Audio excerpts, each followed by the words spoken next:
you are all able to access, I hope you are able to access the recordings on Moodle. All of them should be there now.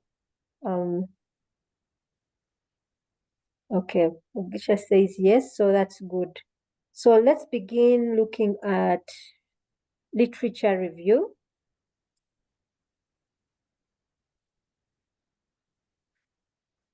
Why literature review? Can you all see the screen?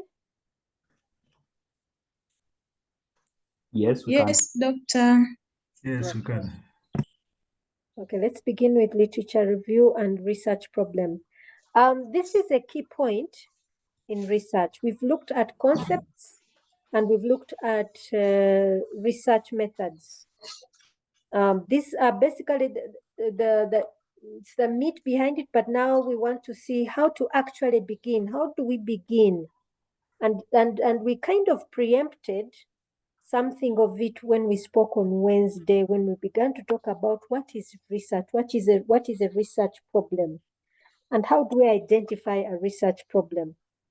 One of the primary reasons this is such a key issue is because it's usually a little bit of a challenge. It's not a challenge, but it's sometimes to transition from real world problems to research problems.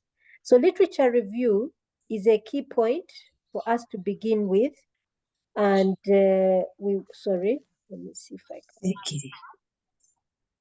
And it's key when we begin our discussion on research, on literature review, because it's in literature review that we begin to identify a research problem. When we began the definition of what is research and so on and so forth, we looked at how it is a systematic process and so on and so forth. And it's usually a contribution, you're making a contribution to a research community. What is that research community? Your question, what is that research community? Well, the research community are those professionals who are actively involved in research in a particular area.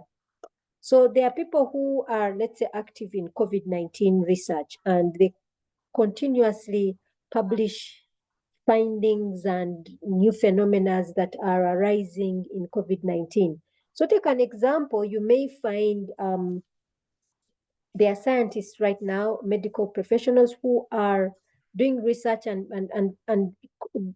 maybe on a daily basis, on a monthly basis, recording new maybe findings in COVID-19 patients, new symptoms that are arising, new reactions to drugs, and they are recording this data and sending it. I'll give you an example. I've been involved for some time with Palliative Care Association of Uganda, and there was and Palliative Care Association collects data, or participants of palliative care collect data which Palliative Care Association of Uganda has access to. This data is to concerning patients, people who are on palliative care. Palliative care is usually end of life, sometimes referred to as end of life care, or simply care that is to manage pain. So normally they deal with patients who are cancer patients, HIV positive patients, people who are in a great deal of pain, and they collect this data. And in this process, I think it was some years back, I don't know how much research has been done on it. One of the things that was recognized that there are certain cancers which are prevalent amongst people who are HIV positive.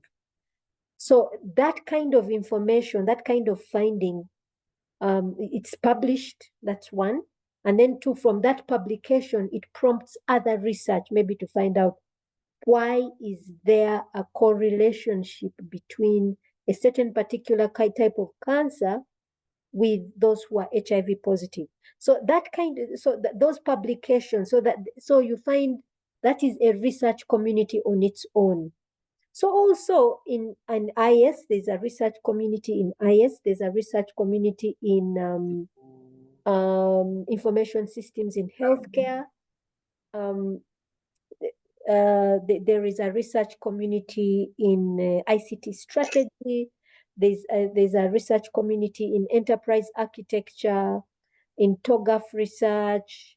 And I know there's been quite a bit of research.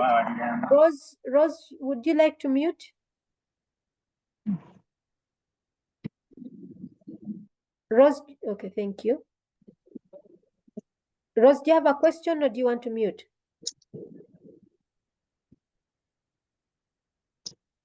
Hello, Rose. I think she has muted. Okay. So there are different research communities, and this is where we focus on to discover our research problem. This is where our literature review focuses on. So depending on where your research area is, there's a research community out there and it publishes. And this is where we begin to identify our research problem. Yeah. And from our research problem, we develop our research questions. So that's the primary purpose of this particular bit of lecture. So literature review. Wow, this one is, it's almost like taking a dive into the ocean, sometimes when we think about literature review. Why literature review? Because as I said, it points us out to our research topic, what we want to discuss about. Now, already most of us have an idea of what we want to do. Even as we speak, if I spoke to anyone, at any individual at any given time within this class, somebody has an interest somewhere. You may not have penned your topic, but you know where your research interest could be. You have an idea. Now, there is a research community in your area, and they publish. They publish, and they are constantly publishing, and this is where we make friends with things like Google Scholar. Take for example, we make friends with the library e-resources. Now every university has a library e-resources, and these normally point us to journals where we can find published articles on a particular on most anything that is being published under should be there. We identify from our literature review, we begin to identify a broad area or broad problem area. Yeah. For example, here we see the example here we give is maybe discussing on the history of education. Hold on a second, let me first move this. The history of education, the topic is on specific instructional strategy. So one, for example, one might have, like I said, one may have an interest maybe on ICT strategy, but not specifically on that. Maybe they want to focus specifically on ICT strategy and organizational growth or something like that. Is there an actual correlationship? Is there an actual impact or something like that? Where another person may say, I want to look at ICT strategy and ICT implementation, the correlationship between those, or what tools are there to support ICT strategy implementation and ICT strategy implementation and technology implementation, or those kinds of things, or ICT management, whichever it is. If someone wants to look for a tool that will support ICT strategy implementation and technology implementation. Again, it depends on what it is you want to research about. So it's from literature review that we begin to narrow down to what is of interest. Why the literature review identifies for us an area that is of interest that needs an answer. Okay, so I gave you the example of palliative care, where the data that was coming out demonstrated that there was a particular type of cancer that was most prevalent amongst patients with HIV who are HIV positive. Now that left a question. There was a question there. Why is there a correlationship between a particular type of cancer with someone who is HIV positive, that question needed to be answered. Okay. The other, a person may look at literature review, maybe on ICT strategy, and it points to the fact that there is very little literature publication on ICT strategy implementation in developing economies. Why is that? Or that there is a significant lack, or that there is maybe a gap between ICT strategy design and actual implementation, that there needs to be a link between the two, between ICT strategy design to actual implementation. And what is that link? And someone suggests a tool, and someone says, okay, if I design a tool, does it actually bring about actual implementation, or what would we say, actual adherence or use of a strategy, of an ICT strategy, something like that. There may be that literature which is begging a question. There's a question mark somewhere. Okay, so that is the purpose of literature review. So one, the literature review introduces us, points us to a major topic of discussion. Two, it identifies a broad area that needs to be discussed, and then it also gives us the significance of a particular research area. That should this question be answered, take an example. What's the purpose of all these things we're talking about? Why the need for ICT strategy? Why the need for enterprise architecture? Why the need for IS in healthcare? Why the need for digital healthcare information systems? Why the need for, let's say, if we use Moses's question last Wednesday, why the need for robust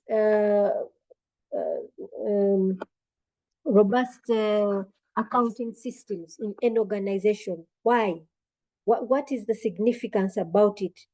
So the literature review gives you an area for discussion for the importance of your topic. Now, as we are doing our literature review, we must take note. One, why are we doing our literature review? We want to identify a research problem. Okay? We want to identify a research problem. But there is usually some things that you sometimes find it among students. You find it when a student is trying to come up with something. There is a tendency to want to solve everything. Okay? I want to solve everything. Yeah? And it's a very human thing, eh? Very, very human thing. We want to solve every single little thing that we find. And we must be looking for something. What we must remember is we're looking for something researchable. That within a given time, I should be able to collect data and answer a question. Okay? Give an answer to a question. What is humanly possible? I remember one, but I remember it's outside research, but I think it kind of lends a good example. I remembered someone was telling a story about, I don't know if any one of you knows about Mother Teresa of Calcutta. Some may know her, some may not. Those who may not know her, Mother Teresa of Calcutta was a religious nun in India. She was Albanian by nationality, but in India started up a religious order called the Missionaries of Charity, and they specifically worked with the poorest of the poor. And in India and Calcutta, they used to get people who lived on the street. In Calcutta specifically, I think is well known for having a big population of the very poor, people who live on the streets, people who are born on the streets and are dying on the streets even at their very old age. They have given birth to their children and grandchildren. So in some cases, they've been really dire circumstances. They have leprosy. They are all because they are emaciated. So her and her sisters used to drag these people from the street and put them in homes and look after them. Those who would die, die. Those who recover, recover. And when she started, she thought, because she was a Christian, she thought I should baptize everyone. And then eventually she was guided, of course, by her spiritual leaders and so on and so forth, that no, your job is to take care of them, not to convert them. The conversion is for God. So also, when we are doing research, we may tend to have that same mentality as Mother Teresa have, that we want to solve everything, every single problem. So take an example. If I'm in an organization and I'm seeing all these business process challenges, and I want to solve every single last business process and make everything run efficiently. Remember that you have a dissertation to do, and you must answer a question and respond within a given specific period of time. So we as we are doing our literature review, it is important that we remember that we can't cover everything. So literature review may reveal too much, may reveal a lot of problems, but we want to focus on a specific area that we need to cover. So the one thing we have to do is to restrain ourselves. One, be guided by your supervisor on how to narrow down to something researchable. Yeah? Something researchable. So in that process, you are looking for, you're picking a topic, the most relevant topic that you can study, something that is researchable, something that is accessible, something that you can actually do within a given specific period of time. Yeah. So in the literature review is also used to give evidence that your research question is important. So essentially, you're not just going out to discover what area needs to be answered, what question needs to be answered, but you also use it as a form of defense, because you are putting forward something, and it's not your opinion that matters. It is not how well you have written, but you're actually giving evidence that this area has actually not been tackled. Okay? It has not been tackled, and it needs to be tackled. So you use the literature review as evidence. Yeah.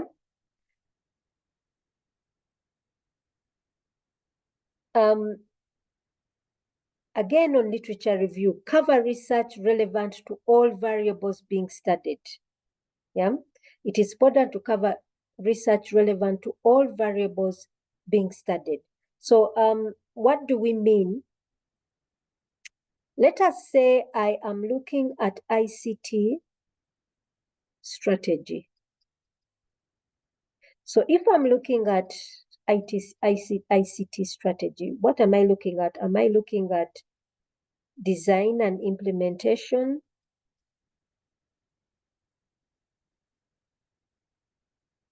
Am I looking at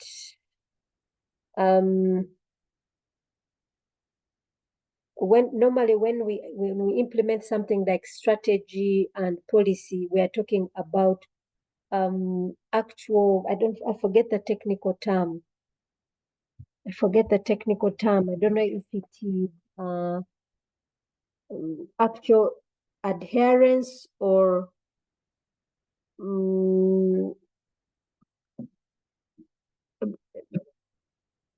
when or rather there's implementation, then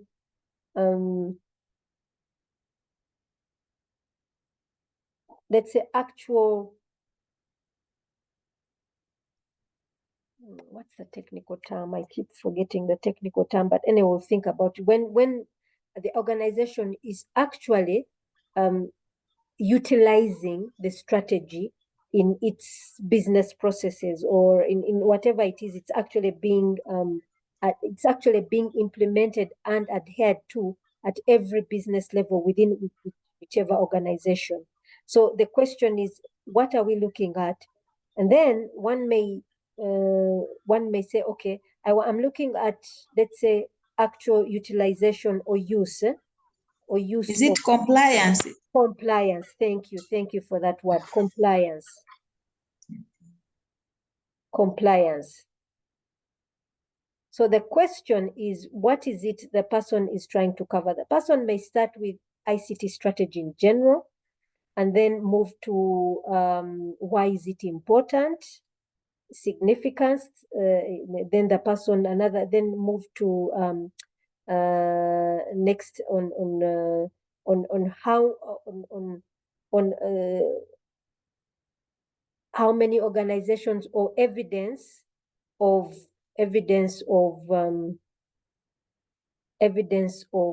ICT strategy design and implementation that organizations actually do design, and then come to the subject of compliance. If your interest, let's say, is compliance, on the subject of compliance, what is being said about it? If this is your area, what is being said about it? Okay. So in this whole time, the whole time when you're talking about what is ICT strategy, on the issue of design, evidence that actually organizations are actually designing and implementing, the whole time your literature review is covering all of this. Then you come, maybe your issue is compliance. Yeah. Then you come to what is being said about it in terms of compliance, that after design and implementation, when it comes to compliance, what is being said about it? And if here the issue is there is no evidence, yeah, there's no evidence of compliance, and then the question is, in which area, in which particular sector, and maybe your sector is, maybe it could be government. If not government, someone, it could be in the banking sector. Yeah. Especially in the banking sector, what are they saying about it in the banking sector? Is there evidence of compliance, first of all, of design implementation, and then afterwards of compliance of ICT strategy? Is there evidence of compliance? And then they ask, why is there no evidence? Why no evidence? Yeah, and maybe some literature says that we actually don't have tools to enforce. I think the technical term is enforce compliance. Yeah, enforce compliance. And the whole time the person is quoting, is referencing, and so you then say the research question is need to design tools, a tool to enforce. Yeah, I need to design a tool, and one can say I'm designing a framework, or that there's actually no framework, so I want to design a framework. So this whole time, if I go back to the previous, you're actually you've picked you've narrowed down to a specific area, which is compliance, and you have also narrowed down to even a sector, which is the banking sector. And you now say, I'm not just looking at enforcement, but the research question is a tool. There's lack of a tool. So my objective is to design a tool which is going to enforce ICT strategy compliance where there is design and implementation. Okay, so that you see, but throughout all of this, there's literature review on ICT strategy, literature review on design and implementation, literature review on compliance, okay, literature review on enforcement tools, yeah, evidence of or lack of, all of this is literature review. So there's a great deal, like I said, you've dived into an ocean, but you're narrowing down to a specific area, okay? You're narrowing down to a specific area. Do we have any questions before I go further?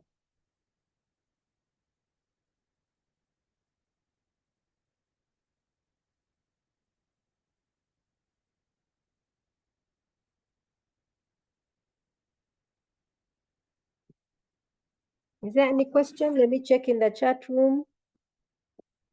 Gisha is asking, how is this as a context problem as mobile shopping continues to grow globally? Understanding how demographic. Mugisha, would you like to maybe explain this? Yeah, let me try.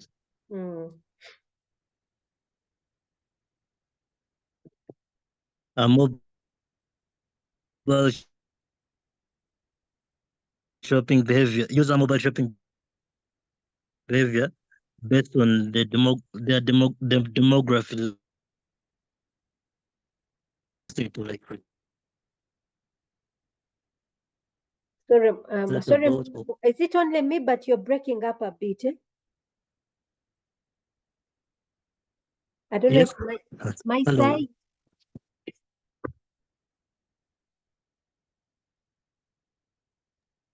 Hello? Yes, please. Am I being good? Now a little bit, there's a little bit of breaking. I think my network is bad.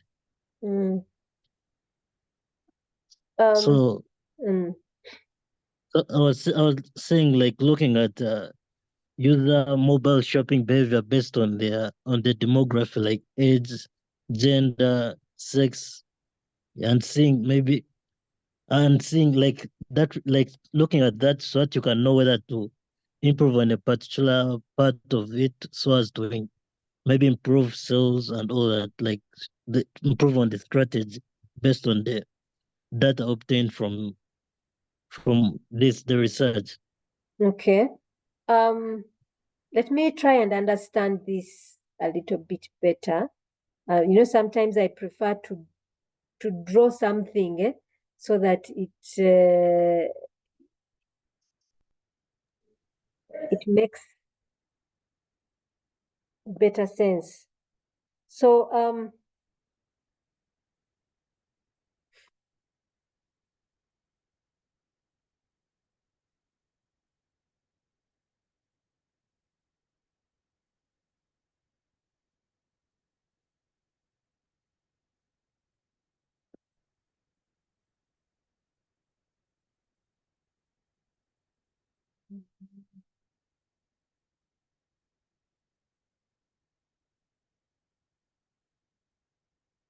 let me see if I can grab these. Okay.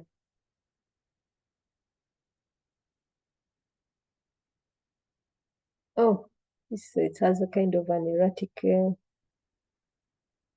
Okay, so let me get a pen. So Mugasha, if I'm to get your idea right, you have a mobile application. Okay. So you have a mobile. Let me first wrap this. So if we look at it this way, that you have a mobile application. Let me first wrap it. I didn't even just use a picture here. Sorry, razor. And let me actually draw. Let's draw a phone. So you have this phone, which certain users have received, and you have different categories of users. So let's say demographics. We have different demographics here. You may have the youth, and maybe these are urban youth. You may have youth, and these are maybe rural. You may have the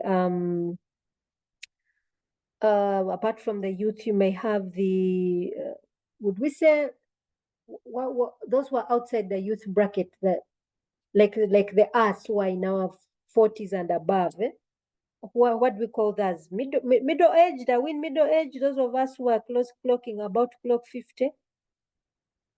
Would we call ourselves the middle-aged?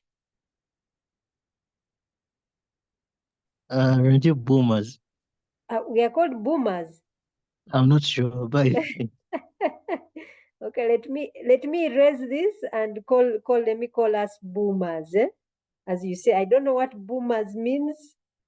Okay, let me put us here, boomers.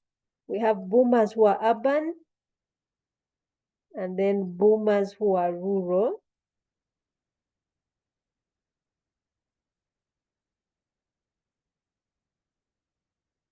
And then, sorry, this would be rural.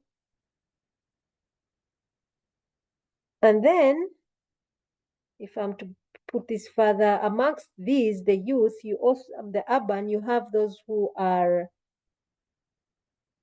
let's put it in income brackets, yeah? Those who are separated by income brackets, yeah? Let me just wrap this. You have, let me make this. You have the,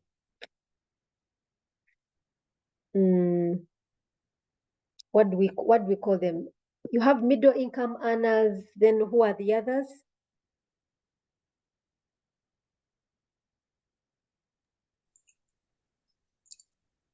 How do you separate them? There's the elite. I don't know who the elites are supposed to be. Are they the educated? Middle income earners?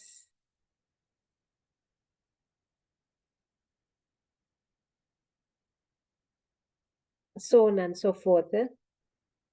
And it goes the same, even in the rural, we have these, and then we have the same thing with the bloomers. They also have this. So you have all these different categories. So what you're asking, your research, Mugasha, is to look at, to study each of these groups. You want to study each of these groups to determine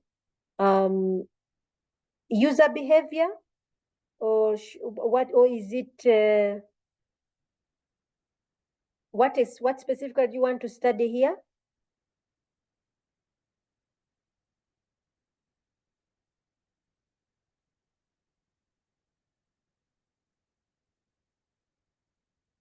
What was it? like we're just looking at their behavior, their shopping behavior while using the mobile app. Yes, what we know how, like, their preferences and all that, so that can help us maybe create a better strategy or something like that, like a sales strategy, or adding features within the app that might help increase its usage, something like that. Okay, shopping behavior as they use this app. So your objective on the organizational side, your objective is to better design. Is it to better design the app, or better design your marketing strategies, or Better design marketing strategies better design marketing strategies? Then on the research using the side, app. now the question would be, now on the research side, what would be the objective of that research? Because there are things like, there are market research, there's market research, then there is academic research. So for you, Mugasha, my question would be, what would be the academic side of things? There's, again, like I said, there is market research, which is what you're focusing on, but then there is the academic side of things. What would be the contribution to the ICT world, or IS world, ICT or IS community? What would be the contribution here?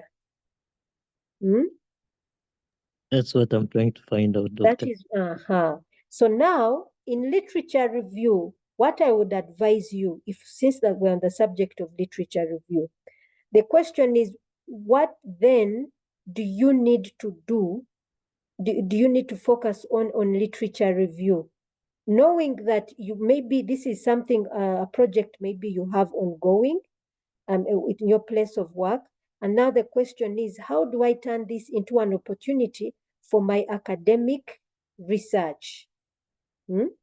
How do I turn this into a topic? In my literature review, I would start by maybe I would look at areas of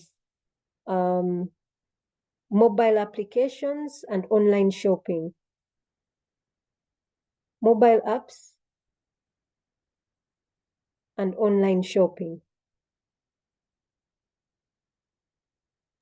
What is being published here? What exactly is being published here? Two, and when I find this, what gap do they identify? What gap is being identified? Sorry. Or is what gap exactly is being identified? So if I was doing, let's say I was Mugasha, let me just stop sharing here. Let me close this, and then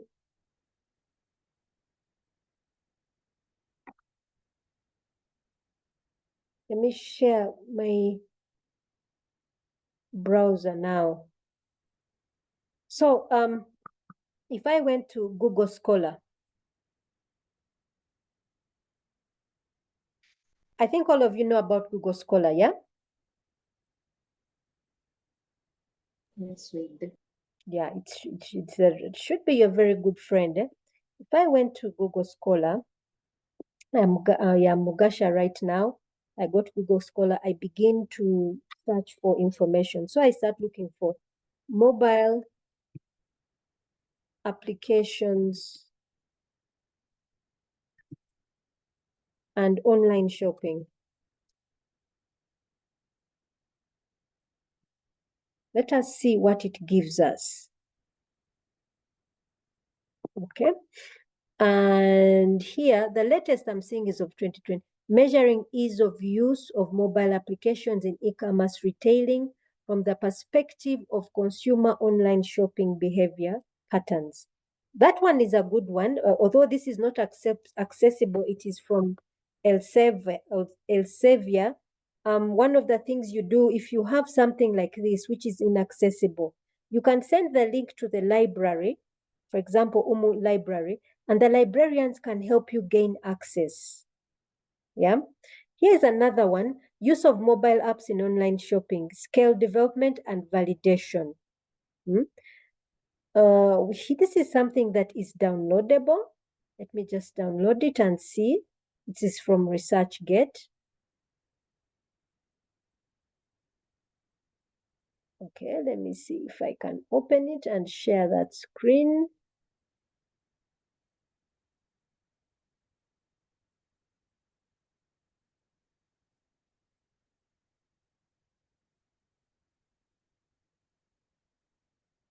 Okay, let me just reshare that screen. Okay. Here is use of mobile apps in online shopping, scale development and validation.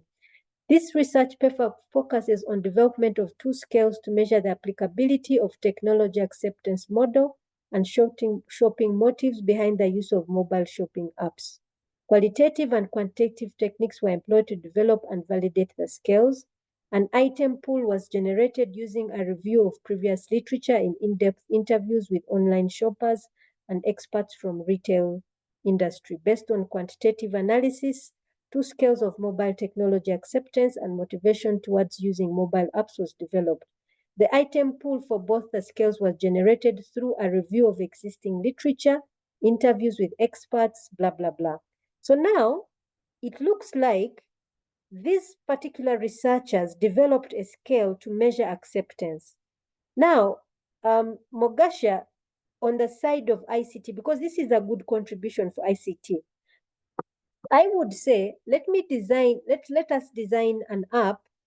There you have a mobile app. And for me, rather than focus on marketing strategies, me, I'm going to focus on the ICT side.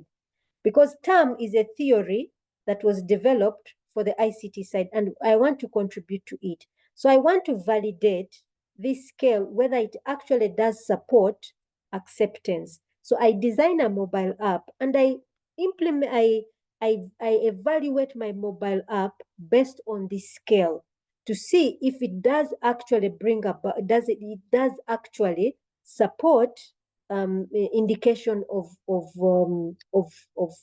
adoption. Yeah, that I can actually measure this my mobile app based on this, that it is adoptable. That is one area, Mugasha, that I can look at. Let us look at any other literature. Let me see if I can just open up again.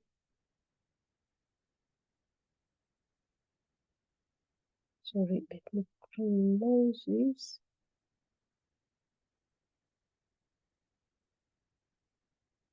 I just want to go back, like, stop sharing.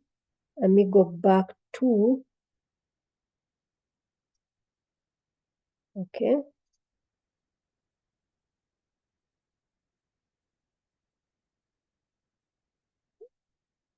We're back here. Look at more. There's another, this is of 2018, factors affecting consumer intention to use mobile applications for online shopping. This is 2018, it's not too far away. So this is also another thing you can, one can design, one can say, because it's not too far away, and this was done in Saudi Arabia, and you can design your mobile application and then evaluate afterwards based on, let me see, yeah, based on this research which was done in Saudi Arabia. Evaluate your app to find out whether these factors do affect, yeah, intention to use. You evaluate, you design, evaluate, and then you make your contribution that these were found in Saudi Arabia. I've designed mine and I've tested if these same factors do influence the Ugandan context. Mugasha, am I making sense to you?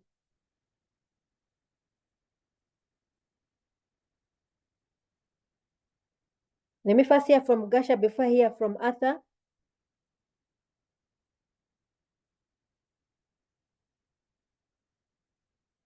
Is Mugasha still online?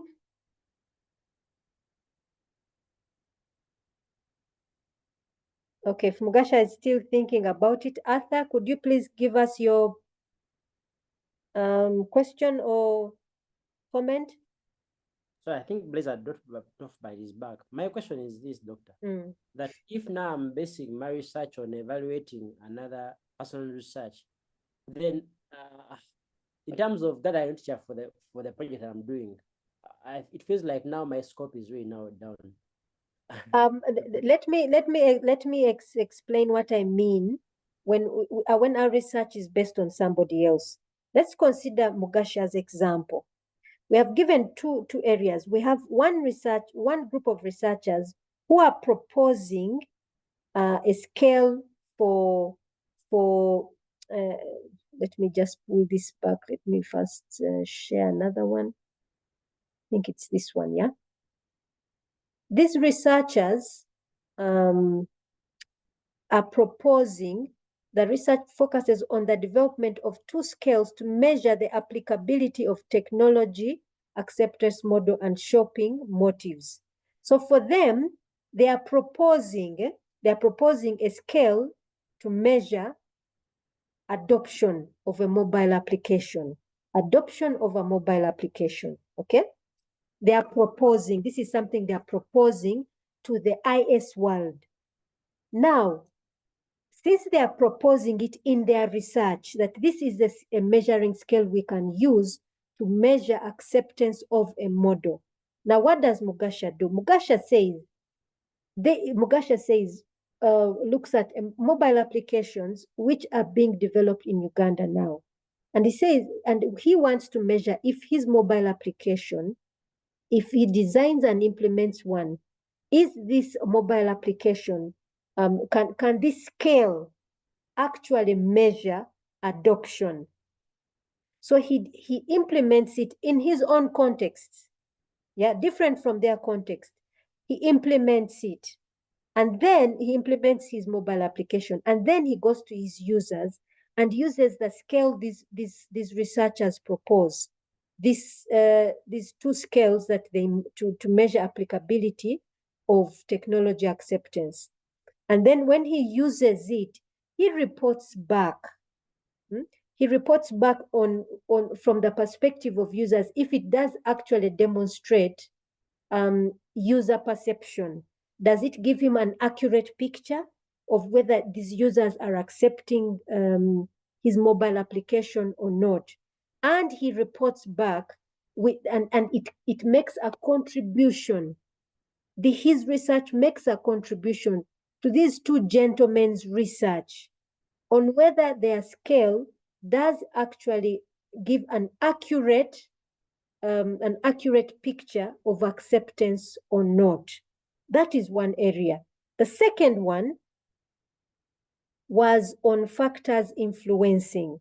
Now, he can use the same research. This gentleman, I don't know if they're gentlemen or ladies, these gentlemen and ladies are proposing that there are these factors that influence a consumer's intention. He does the same. Mugasha can do the same thing. Design a mobile application, implement it, and then afterwards go and evaluate. This is now in the Ugandan context because these ones did their research in Saudi Arabia. He implements it in Uganda, and then he goes and evaluates from the users. What are the things that are affecting that he finds out? He basically goes out and finds out. Does this factor support you? Does this thing affect you or not? Does this thing affect you or not in terms of using the application or the mobile application or not? He's making a contribution in the Ugandan context. He has designed a completely separate mobile application, implemented it in the Ugandan sector, and then reports back and then says, in the Ugandan context, these are the factors that we found do have an influence on a consumer's ability to use an application or not. This was found to be true. This was found to be true. This was found to be false. And this was new in the Ugandan context. So when Mugasha publishes his data, Mugasha actually states this is the new information that we picked in Uganda. Therefore, he makes a contribution to that research community. Arthur, I don't know if I answer your question. Yes, doctor, a bit. Like my worry was that now if I'm to base on, say, a particular research, also that collision, maybe I could call it collision, not necessarily like plagiarism. Because now you are going to have similar references for our writing. Similar references? So that's no. like my concern now as well. No. One, here I'm just giving an example of one publication. Just one publication. Mugasha needs to do a lot more research in this area.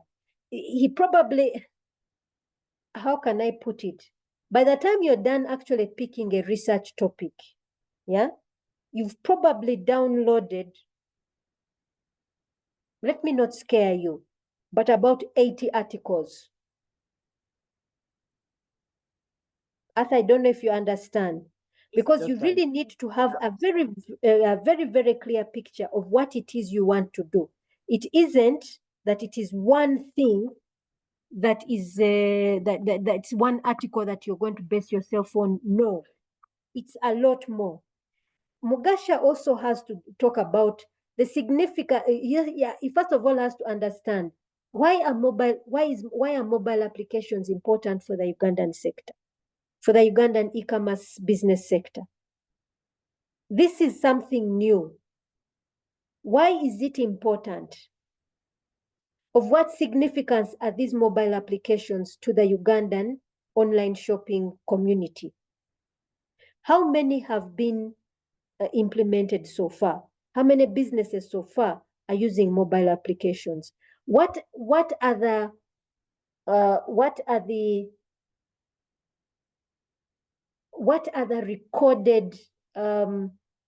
recorded revenues currently being generated from online shopping? What has been so far recorded? Okay, what new businesses are being tapped in? Mugasha has to give us this entire picture, and he himself must have this entire picture to understand the significance of designing a mobile application that when any business commissions a design and then an implementation of a mobile application, why is it so important that the business understands whether this application will be used or not used? There will be an actual intention to use it or not to use it. That his research is not just for this community, but even for a business community. Now, Arthur, by the time he goes through all those questions to give first of all just that background discussion, he has gone through a lot of literature review, a lot. So by the time he does all that, there will be no similarity between him and, let's say, this colored fellow. This Kahald, sorry, I'm mispronouncing. By the time he goes through all of that, his literature review will not be anywhere the same as Carl had. Arthur, I don't know if you understand what I'm saying, eh? Yes, doctor, I understand you now. That's better. Thank you, doctor. Okay. Doctor. Yes, please. I have a question. Like you say, after him applying all that to the Ugandan context, and evaluate the results, those researchers got are the same or they are not the same and there is something new, then he would be contributing to the research world. What if he does not find anything new and they are just the exact results?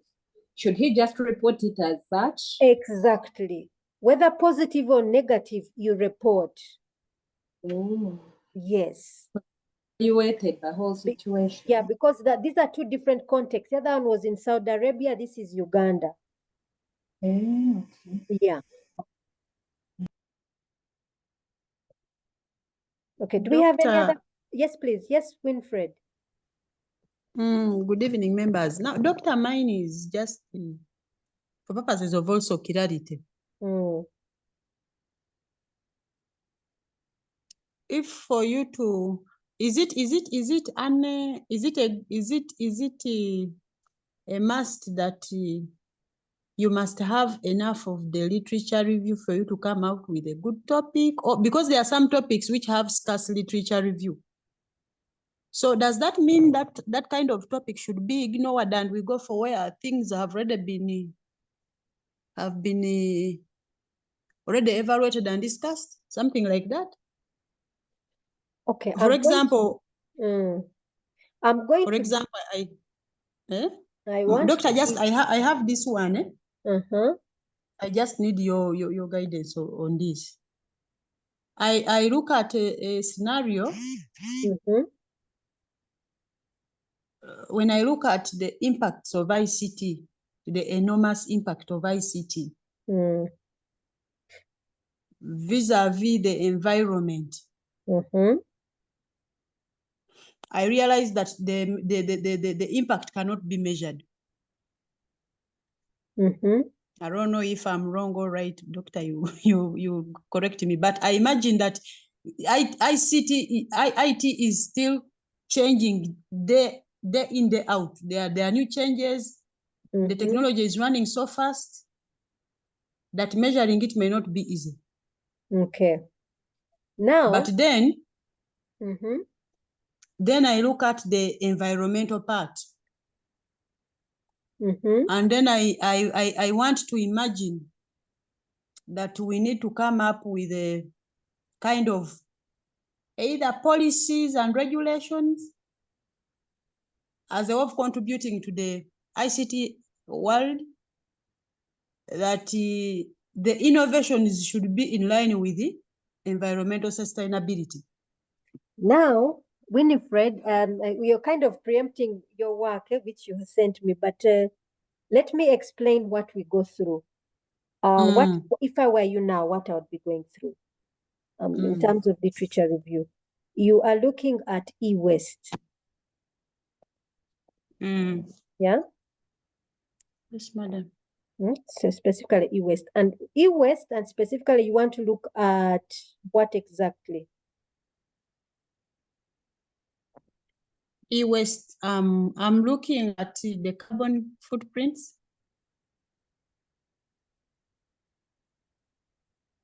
Carbon footprint of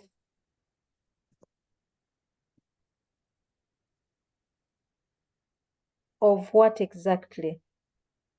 Of a particular ICT or a particular sector or institution's carbon footprint as far as its ICT is concerned?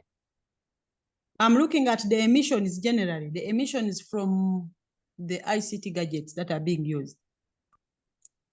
Of the ICT gadgets. Let's look at maybe data servers. We look at, let's look at a setting like of a command center. Of a command center, okay. Now the question would be, are you looking at those which are in operation, operational gadgets that are currently operational, or those which have been decommissioned?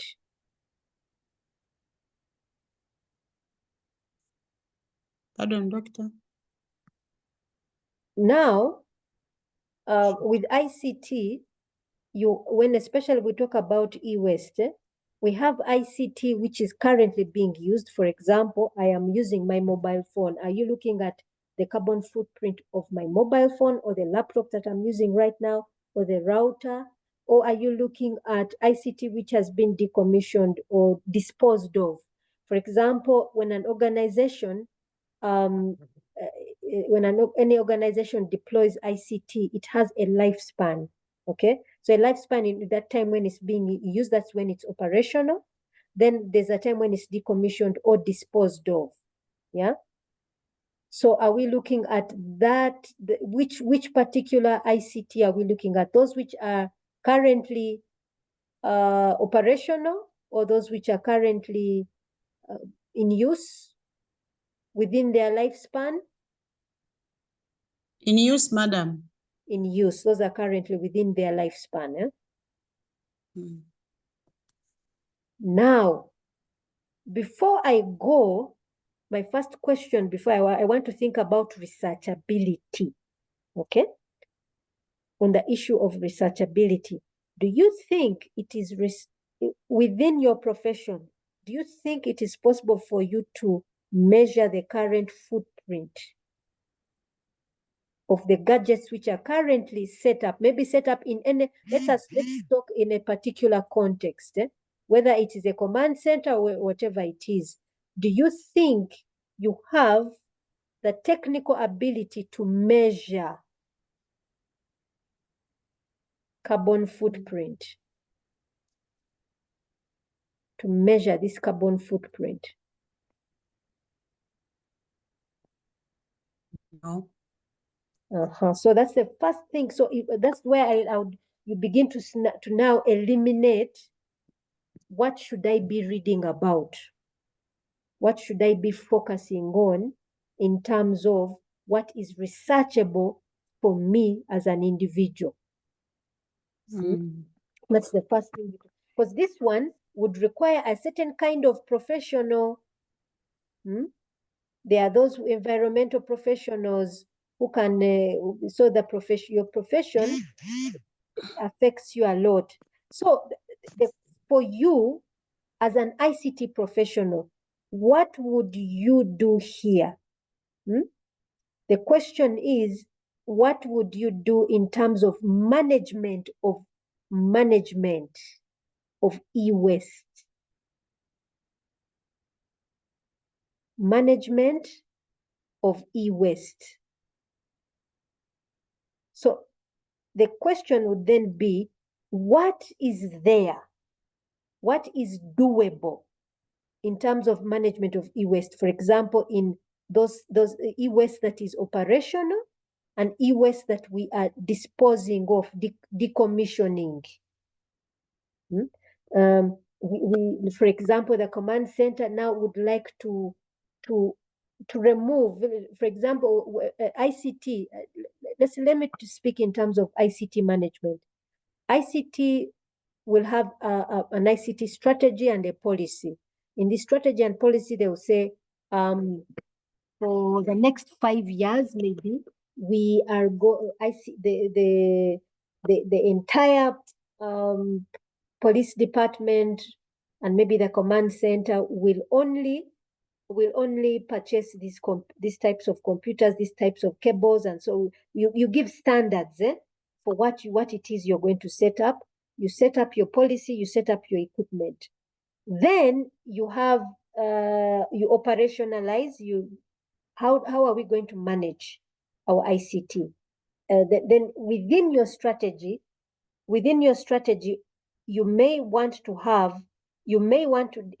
employ a framework, a framework to manage e-waste.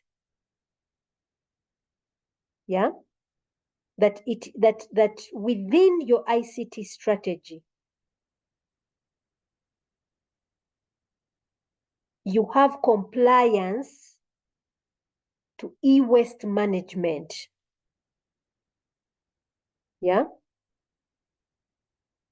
Compliance to e-waste management. So you may want to say, I want to set up a framework.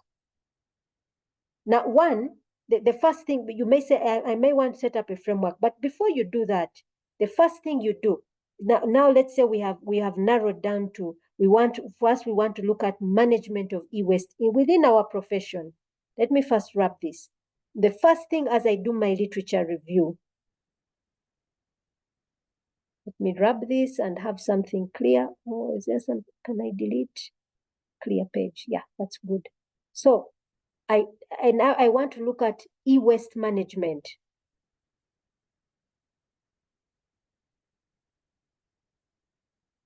At organizational level.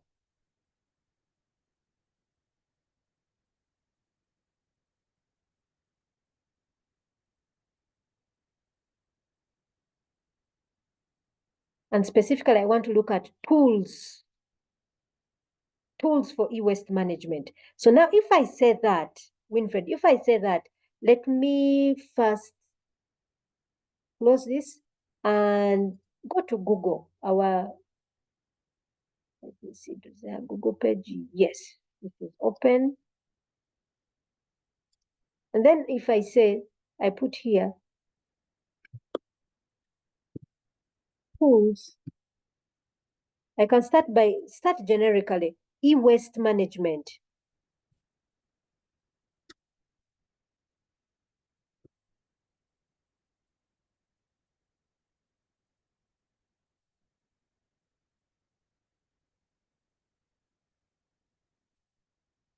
At organizational,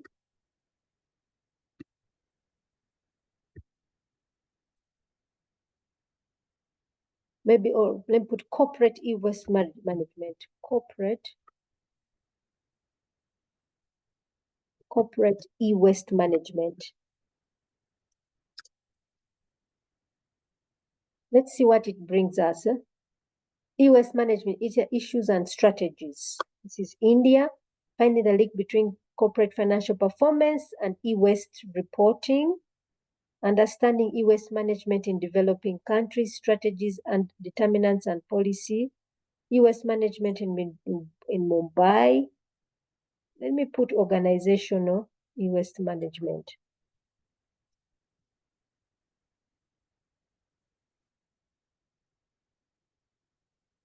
Exploring e-waste management systems in the United States. This is 2008. That's a good one.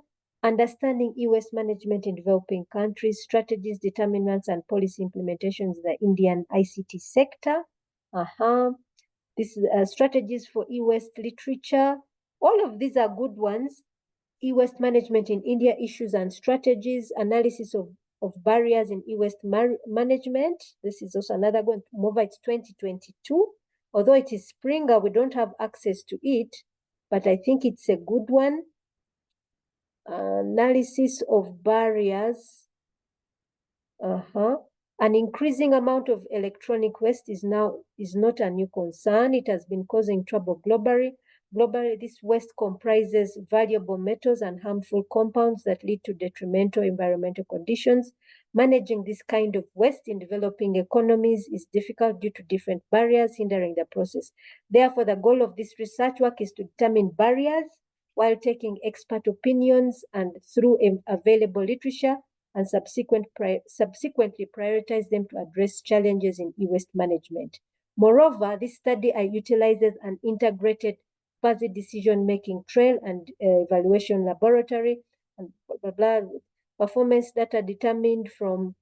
Now, this is a very good research, and if I got this, for me, if I were you, I would contact the library to help me gain access to this article. Now, all of these point to, let me see, and its effect on the environmental, a roadmap for developing sustainable e-waste management system. This is 2010. It's also not too far. It's a bit old, but not too far. Let me see one which is accessible. Developing economies, determinants. This one is 2015. It's a bit old, but I think it's also still a good article. But the 2022 one is the best, I think. I think that would be something for you to see what are the determinants for e-waste management and the challenges and so on and so forth. Let me share the screen for this one that I've just downloaded. Understanding e-waste management. So this is another article that one can go through. Which talks about, I think it talks about specifically and it's written, the person who wrote it, let me look at the person who wrote it. Richard Hicks. Richard Hicks is somebody who has written a lot on ICT 4D. I didn't know he went into e-waste as well. Let's say management of e-waste is a growing problem for developing countries, one that may undermine the sustainability of ICT use if not addressed. In this paper, we focus on somewhat under-emphasized group that contributes significantly to developing country e-waste, local government consumers of ICT. Although this group creates the majority of e-waste, the factors shaping their e-waste decisions are not well understood. Our purpose in this paper is to provide such an understanding. This paper therefore builds conceptual. So you can go further, Winfred. If now I reach this point, I can go further and narrow down my research, to e-waste management tools.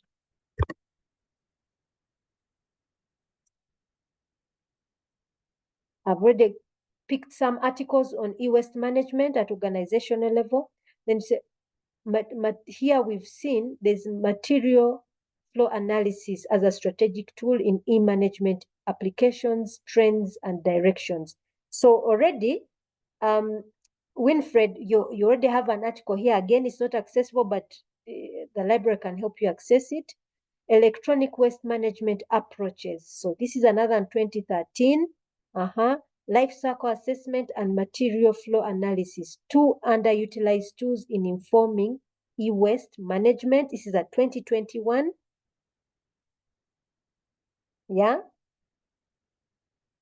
So already, these are tools already in that are available, which talk about e-waste management. Let me share this. Life cycle assessment and material flow analysis, two underutilized tools for informing e-waste management. Now, Winfred, we are already seeing that there are some tools which can support in e-waste management. You can decide to say, let my research look at where these tools have been used organizationally and can I use them in the command center? Can that be my research? Implementing these tools. Or designing a framework around these two tools, and I implement it in my command center, and then evaluate the effect of evaluate its efficiency in managing e-waste.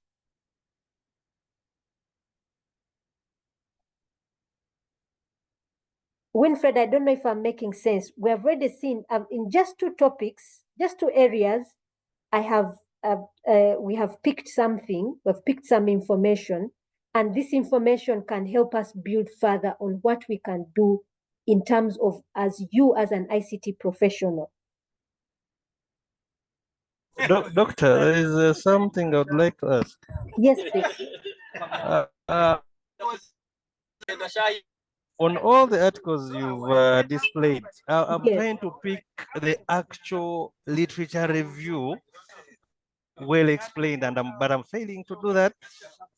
The actual literature review. Yes, for all the what- articles you've.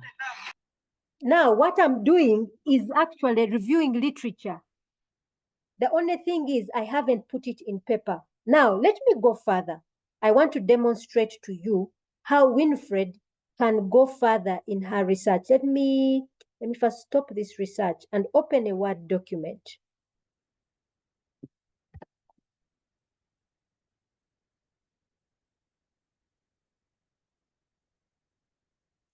Okay, let's say I'm Winfred and I need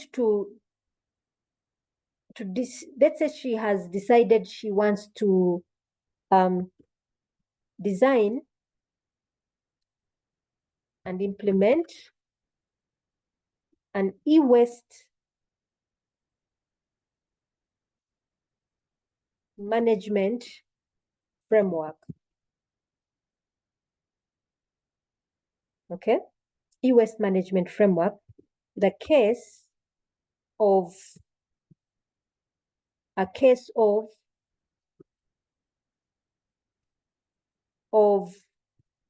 Uganda Police, because I've talked to Winfred, so I know she's with Uganda Police. A case of Uganda Police Command Center.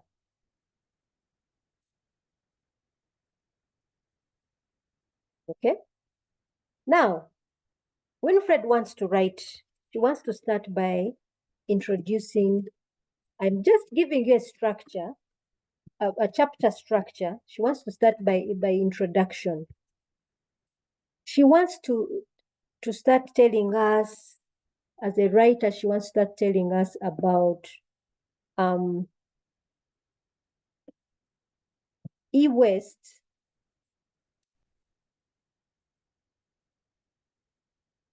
in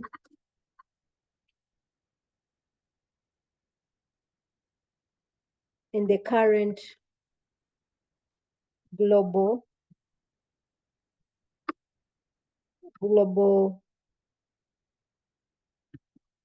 fight against climate change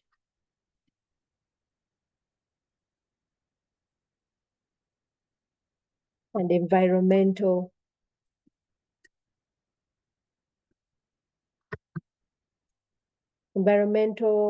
protection.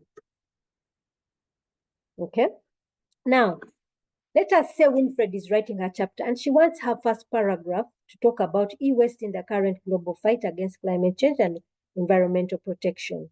Just this statement alone, Brian. Okay? This statement alone requires Winfred to go and review literature. Just making this statement alone. Because she's not just going to write it and not reference anything. Probably underneath this paragraph, she will talk about the heavy use, the increasing use of digital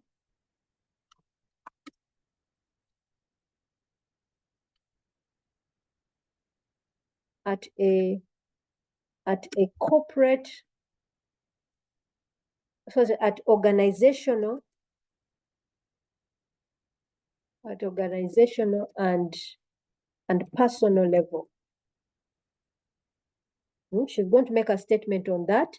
That alone requires referencing. She's going to talk about the effect of these devices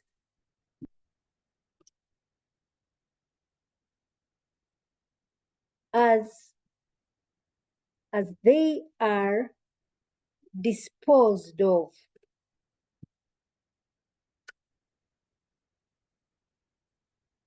After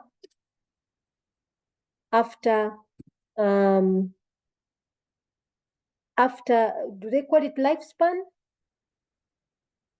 What do we call it? Let me just say after use. Maybe when they are End of life. obsolete. Sorry? When they have become obsolete. Yes, after, what's the, just. End of life.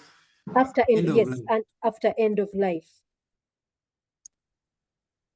Now, all these things, Brian, I'm writing that this is probably a paragraph or two. She's referencing, that's literature review. Okay? She comes to a second paragraph. Organizations are morally obliged to manage e-waste in our current setup. Yeah. Well, this one, let me just make it topical so that you can understand it's a paragraph. Organizations, sorry, moral, let me write moral obligation of organizations in e-waste management. Now she's going to talk about how it is. She needs to make a statement on ethical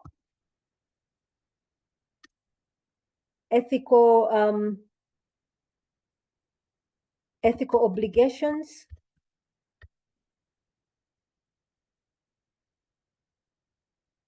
expected of organizations in e-waste management.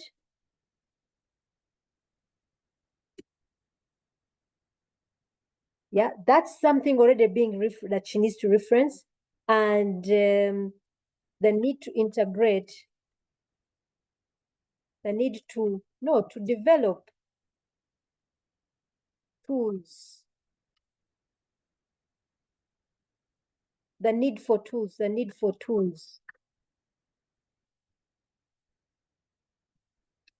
in support of e-waste management. Now, Brian, all of these things, this is just her introduction. All of these she's referencing. That is all literature review. Then we come to her background. She may start by telling us, one,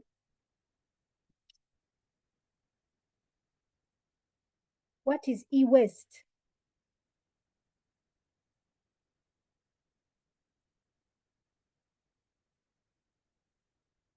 Sorry. What is e-waste? Its origin,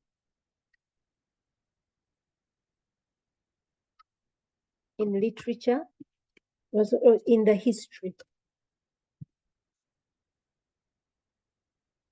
of ICT. Its origin in the history of ICT. And guess what, Brian? That is literature review.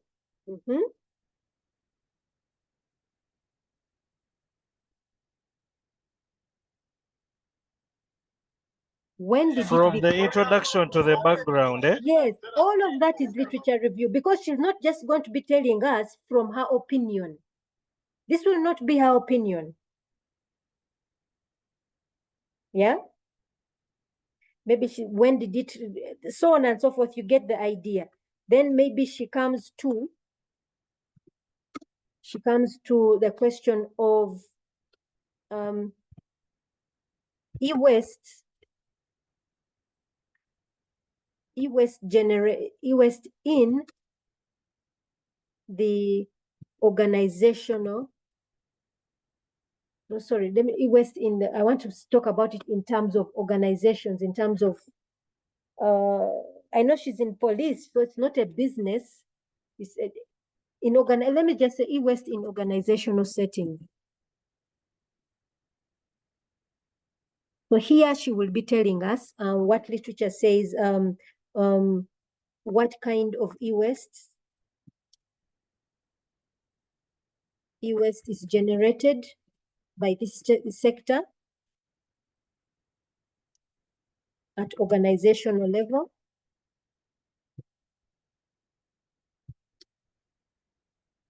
Impact of e-waste from this sector of e-waste, from this sector,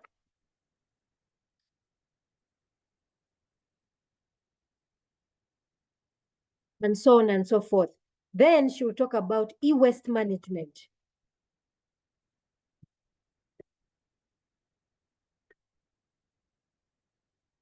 She'll talk about e-waste management.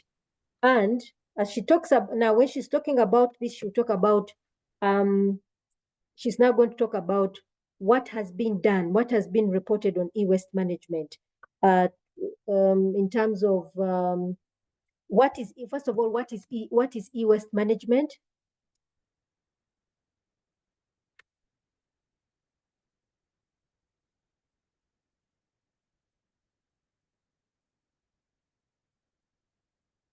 What tools have been developed?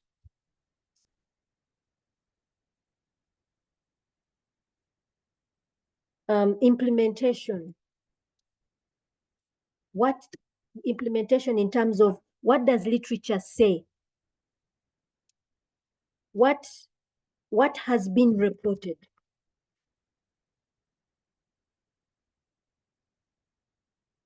On actual management.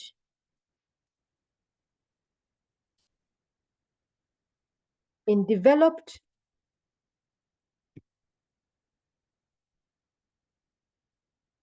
and developing countries.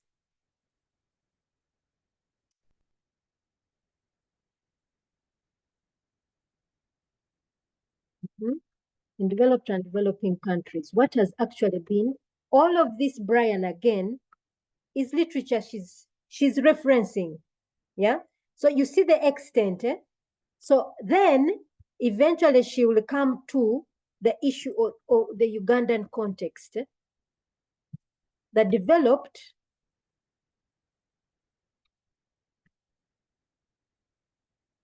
developing economies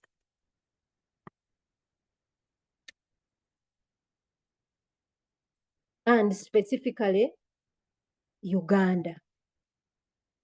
What literature is there? And most likely, Winfred, this is where you point out there is actually nothing on what Uganda is doing. And already our discussion up here is telling us how significant, yeah, how significant it is for us to focus on, to really focus on, to really look at at e-waste management, yeah. Then she now comes to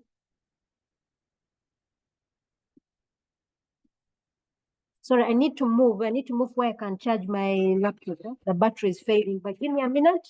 As I move, I hope my network doesn't disappear too much.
Now I hope I'm still with you.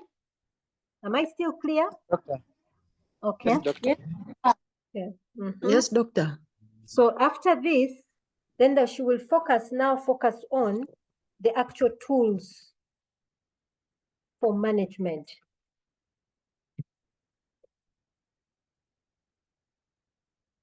Okay, actual tools for management. What is literature proposing? Proposal from literature. Yeah, and proposal from literature, we've just seen that one article, that particular article, I think, let me see if I can just pull it out. One of these articles.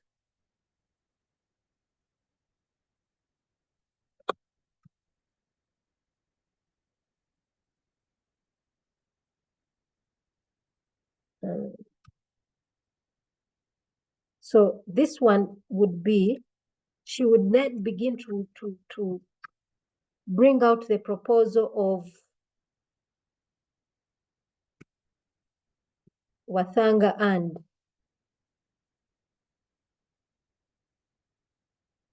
I think this was a 2022.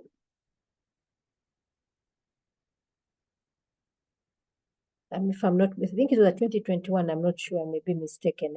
And then she begins to bring out what Wathanga and Habib propose in terms of these two, she says that the life cycle and I think they propose the life cycle and material flow analysis. And then she would say, however, she would talk about, probably she tells us what these two are: life cycle, the life cycle, and material flow. She gives a little bit more detail on that. Said, however, there's a need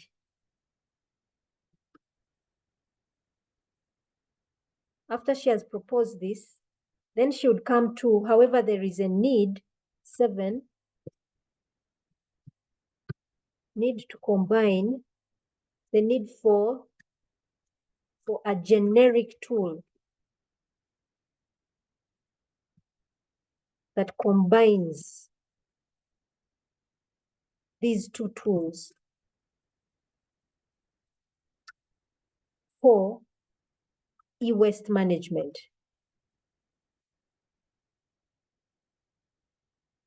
And then this is where then after that she comes to her research problem statement.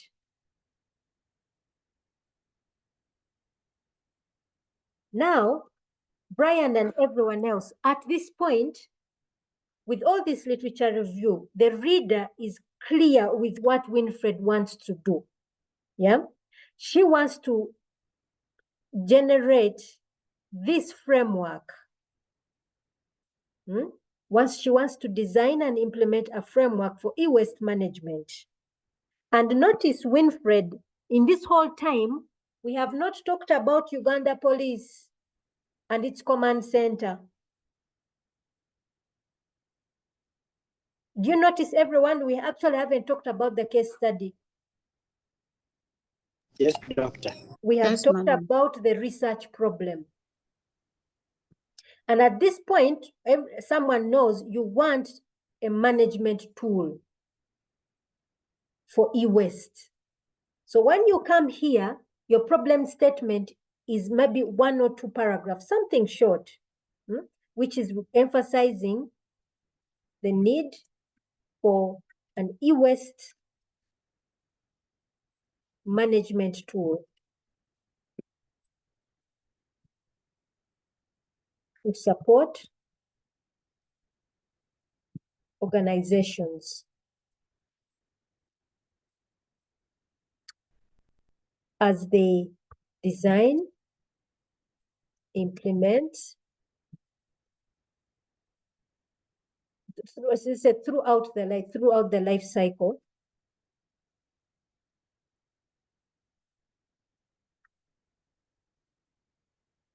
The life cycle of ICT, should I say, implementations. Then use of existing tools. Yeah, life cycle, and the other one was material flow.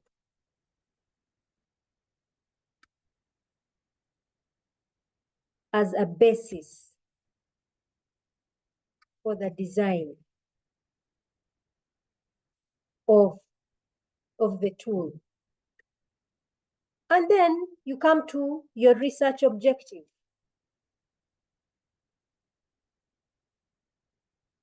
And continue from there. Brian, you recognize that throughout this time, we have been referencing literature. Now, we haven't even come to chapter 2, which is your literature review or your domain. Okay? Your chapter 2 itself will be focusing on your objective, your let's say your first objective, yeah, your main objective, which is the design. In designing any artifact, we need to come up with specifications and requirements. Your literature review is going to be focusing on what are the specifications and requirements for this framework. Okay, what are the specifications and requirements? You go through the life cycle tool, you go through the material flow tool, you come to the domain. Each of these tools, what are their specific domains, and what can I use, what can I pick? And all of that is literature review. Your chapter 2 is going through. So Brian, I hope I am bringing out how much Winfred would have to go through in terms of literature review.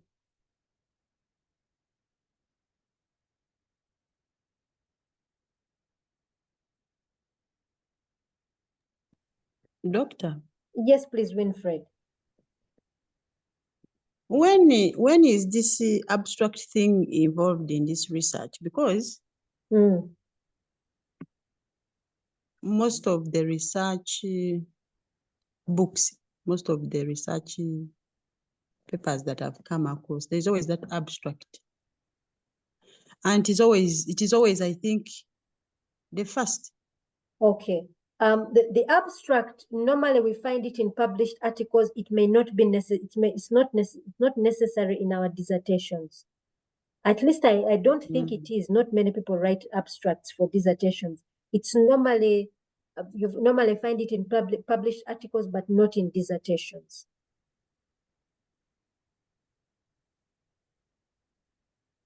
Then why do we have literature review being taken as under methodology? They always put it under methodology, yet from your explanations, literature review is almost that what makes a research.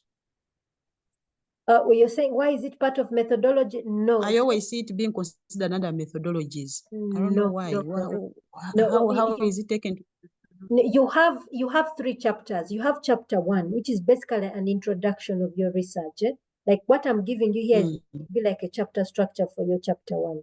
Then you have your chapter 2, which is considered in quotes literature review, because it is bringing what is on paper about your particular domain, but it's all literature review. Yeah, it's entirely literature review. Then you have your chapter 3. Your chapter 3 is methodology. So when I talk about methodology, what am I referring to? This is the time you give the reader the idea of what approach is your research taking. Is it going to be a qualitative or a quantitative approach? Is it going to be mixed method? Then what method are you going to use? Are you going to use case study? Are you going to use design? Are you going to use laboratory experiments? And why? And how are you going to use these methods?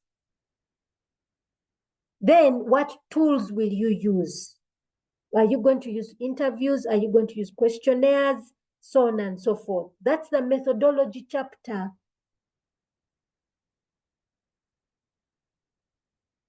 Winfred, have you understood?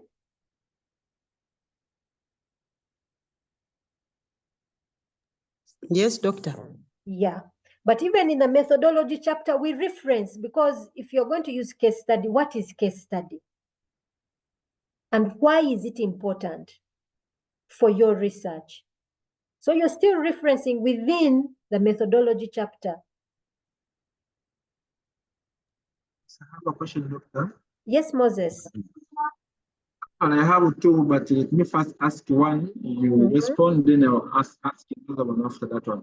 Yes, doctor, how far are we supposed to use the contents from the same article in our study? How far? In other words,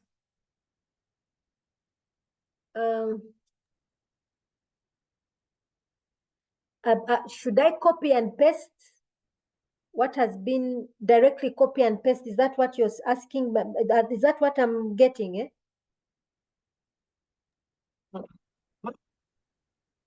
Not like that. You may find an article and the author has outlined many important issues that you would want to include in your study.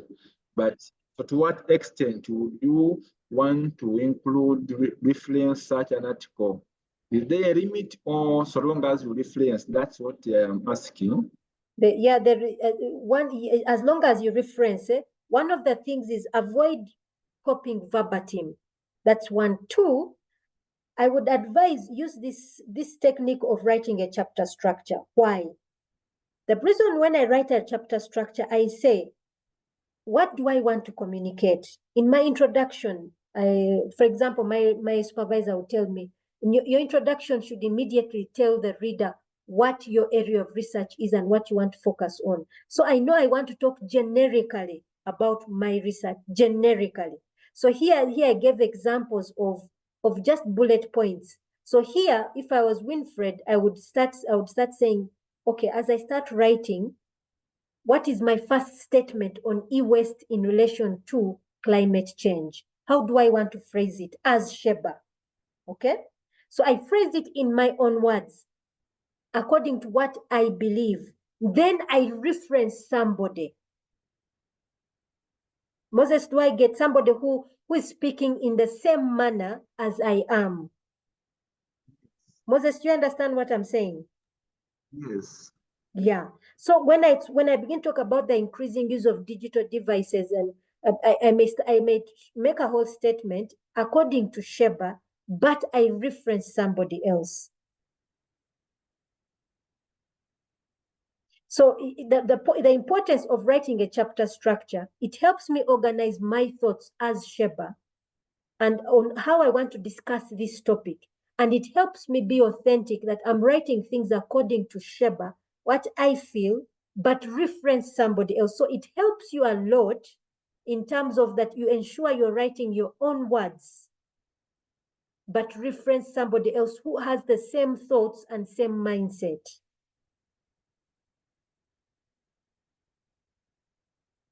Avoid also, Moses, the subject of, because there are times when we want to write and want to write in the same manner as for example, an essay where we list factors affecting and we list them out. And because somebody else has written it that way, we want to do it. Try and avoid that as much as possible. You may want to talk about there are factors that affect you. You may want to say e-waste. You say e-waste really has a negative effect on the environment. For instance, it can lead to ABCD. It can lead to increased carbon emissions. It can lead to unsightly whatever, and then you stop there as among many. Say among many, and you reference. Avoid listing out the way you would do if you're writing an assignment. Yeah, a dissertation calls for a little bit of higher thinking and communication. I don't know, Moses, if I make my point. Yes, I'm getting you. Okay. The other question is that do we have a systematic approach towards literature review, like maybe the use of concept framework, or we just generate random ideas that we see fitting for our study? I've not gotten your question very clearly. We have a systematic approach because I remember somewhere they told us that when you are writing literature review, it comes from the conceptual framework. Is it the same way here, or here you have to generate topics or titles based on how you see will fit into your study? I think you're referring to chapter 2. How would I write chapter 2? Okay? Not so? Yes. Now, Moses, for chapter 2, it would depend, number one, on your research question and your research leaning. Let me give you an example. If your research is, let me give you an example. My research, my chapter 2, which was I called it my domain chapter. My domain chapter its objective was to describe the healthcare setting in the rural sector. So that's what I focused on. My chapter 2 focused on the rural economy and the healthcare sector within that economy. Okay? Now, when you talk about a conceptual framework, normally a conceptual framework is tied to quantitative research, because you have concepts with which different concepts of variables which have a causality to others. So you'll find that your literature review is talking about your different concepts. That is when your research is leaning towards quantitative research. But let us say it is Winfred's case here, who wants to design a framework. Designing a framework would start with, let's say her overall objective is design a framework. I'm just doing something very generic, designing a framework. Then we come to her specific objectives. When we want to design anything, what do we start with? We start with identification of requirements, specifications, assumptions, and so on and so forth. Second, what do we do after we identify these? We also identify the method, research method.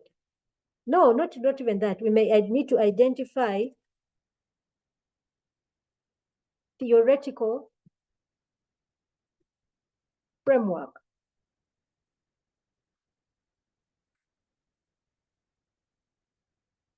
That will support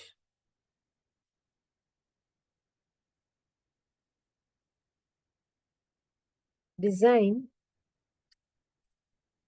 and evaluation of framework. Now, next we may want to identify method, research method.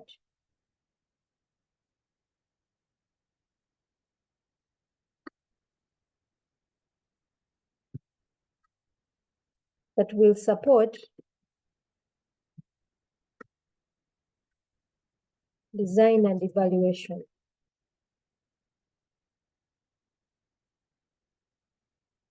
of framework.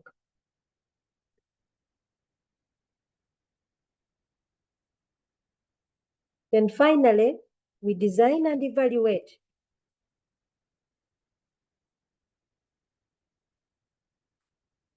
Now, chapter 2 would be answered by identification of requirements and specifications. This is where Winfred would go into the domain of the tools. What tools exist in e-waste management? And those tools, what are the domains they focus on? And then at the end, she would give a summary and say, these domains will then be used as a basis to design that my framework will include this, and this.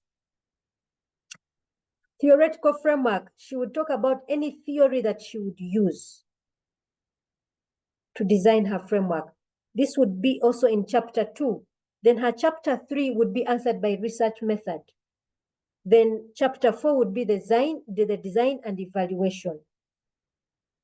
So you realize Moses, her domain, her chapter 2 would be dictated different from somebody who has a conceptual framework. Moses, I don't know if I answer your question. Yes, you answered it, but kindly talk about the objectives for that Hoodoo system with IS students, and we'll also have a look at how they can be framed. For IS students, I think let us first go to the issues of research questions. When we get to research questions and we understand where we lean, then we shall understand how specific objectives are formulated. Here I'm just giving an example for Winfred. Dr. One small thing before you proceed. Yes, please. You were demonstrating the various sections of chapter 1, the introduction and so forth. I was just wondering how you would know what to include in that section, or you also derive it from the literature that you've been viewing. You derive it from the literature that you've been viewing. Off head. I was wondering how. For me, I was because I know something about eWest, so I'm just deriving from what I think. Winfred may find something totally different as she reads further. Yeah, Winfred, but I'm just deriving from what little I know on e-health, for example. But Winfred may find there's even a framework already, which was maybe implemented in Kenya or in Rwanda or in United Kingdom. And then she says, let me rather than design a new framework, let me validate. And she will find other things. I'm just imagining. Automatically, if somebody is looking at e-waste management, then you must talk about what exists in e-waste management, what has been done so far. So, Rachel, that's what I'm thinking about. One, you must do quite a bit of reading in your area of interest. You must do quite a bit of reading. What I would advise you is, because your research is going to be in the Ugandan context, whatever it may be, if you're looking at, let's say, mobile applications in online shopping, then my question is, I would start by looking at, okay, what has been done? What is the current status of online shopping in Uganda, and specifically using mobile applications? What is that current status? What are the recorded revenues so far? Because those revenues are there, Rachel. For example, on Uganda does make records of revenues in each sector. For me, right now, in our home, in our family business, we're in the tea sector, and there are records of how much money comes to Uganda. From the tea sector and so on and so forth. Those records exist. So someone is doing that research, then that already is talking about its significance. Then as far as mobile application and online shopping is concerned, what research has been done? What is published so far? And then is there any research in the Ugandan sector, maybe on adoption of mobile application? Do we have any research that gives an indication? We may have so many implementations, but do we have any research on adoption? That once a new application is implemented, what is the perception of users on usability, on usefulness, and so on and so forth? And your research may be, I'm going to implement some, maybe you in your organization, you want to implement, and the organization is looking at marketing, but you have to think of it in terms of, as an ICT professional, what do I need to be, what can I do in terms of, what contribution can I make? Maybe it is in terms of adoption, maybe it is in terms of a new technique in design. What is it? What contribution am I making? So that's the purpose of literature review in terms of problem identification. Yeah. So there are things we must understand, Rachel and others, and Moses. There's literature review in terms of problem identification. Okay. Let me change this to whiteboard so that we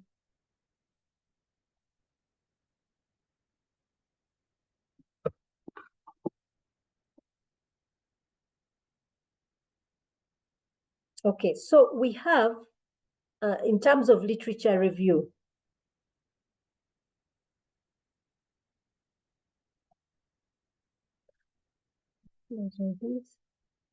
literature review. When do we need it? We need it for problem identification. That is problem identification. That is research problem.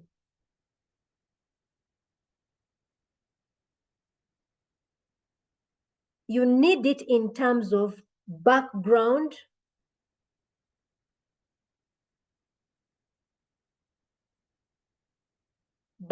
development. You need to give a background to your problem.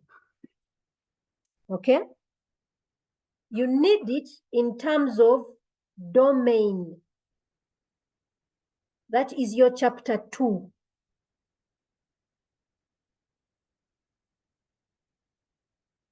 You need it in terms of theoretical, either theoretical framework or conceptual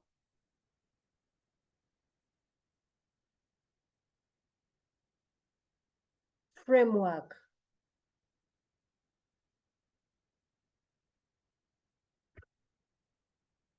Do you get it? Does everyone understand where literature review is going to be needed?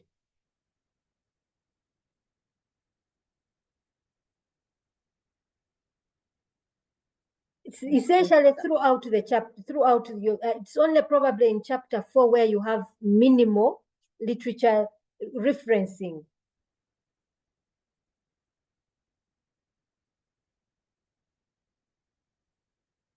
Hello, can you hear me? Is my network still okay? Yes, doctor, I can get it. Yes, doctor. I hear you. Yes. So do you realize where literature review comes in? It isn't just going to be one chapter, okay? In identifying your area of research, that's where we begin. That's where we started from. Remember when I started and I was going to Google Scholar and I was looking for articles. That is problem identification. And also that one is quite extensive. 2, background development. As you're writing your chapter 1, your background development really needs extensive literature review because you need to give a picture of your background, of what it is, it's sort of giving the significance of your research. Why is it important? Then your domain itself, your chapter 2, either it is the beginning of your artifact development or it is your conceptual framework. You do need a theoretical framework, whether it is quantitative or qualitative research. You do need a theoretical framework. What theoretical framework is going to support the design of your artifact? What theoretical framework is going to support the evaluation? So, for example, if someone is going to be looking at adoption of mobile application, we should be seeing a theoretical framework that supports evaluation of adoption. For example, things like term theory should be seen. We should see the person discussing these theories that are going to support.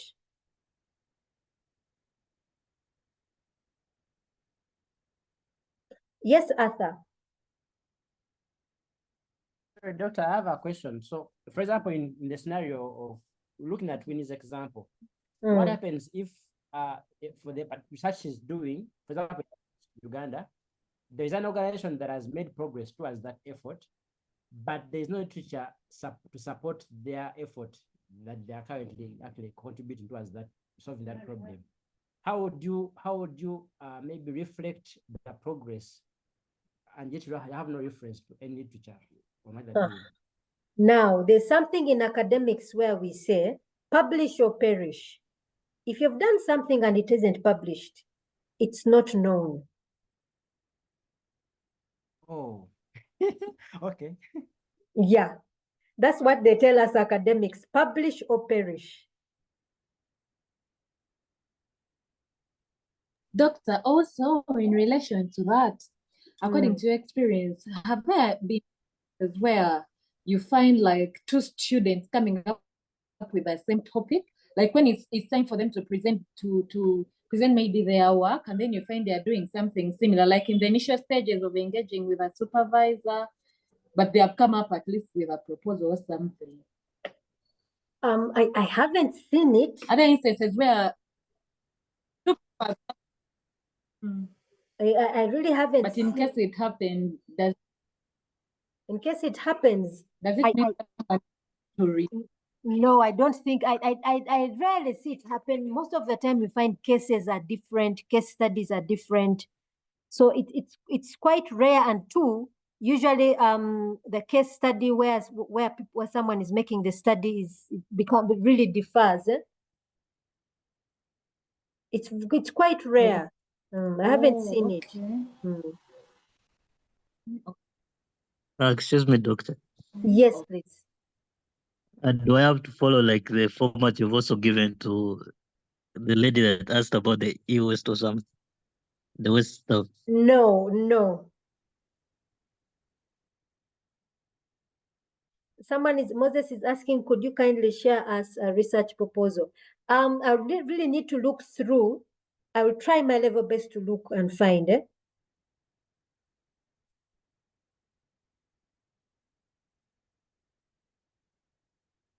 Okay.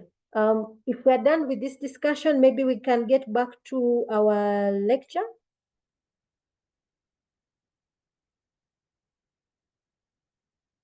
Yes, doctor.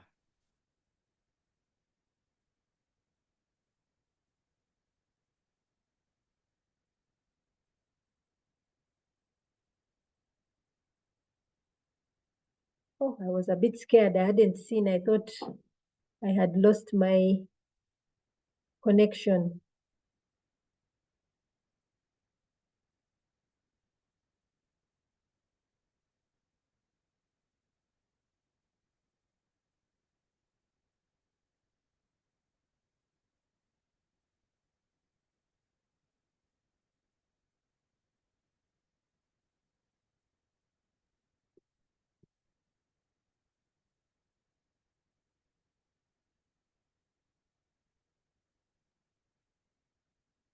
Hey, what happened to my screen?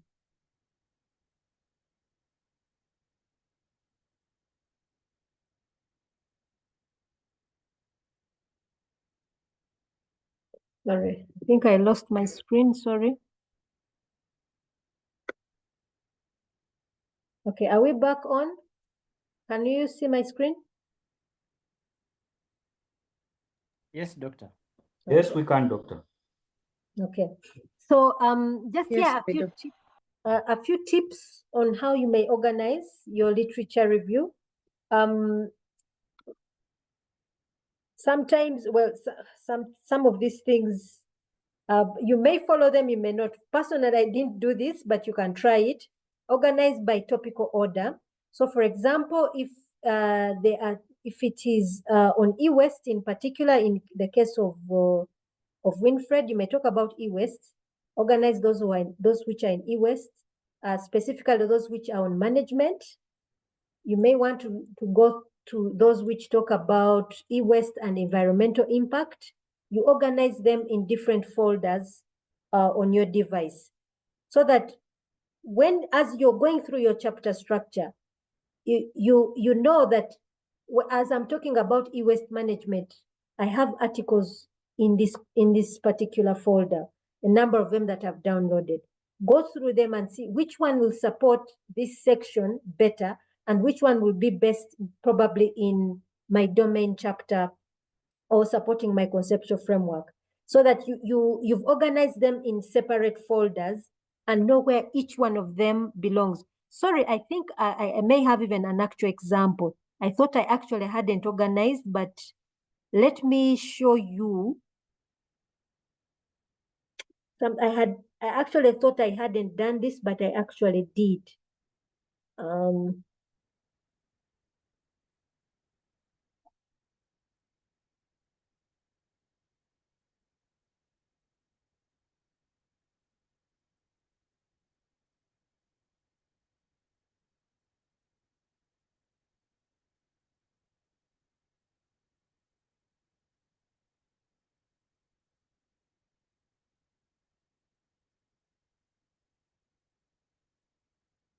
Okay.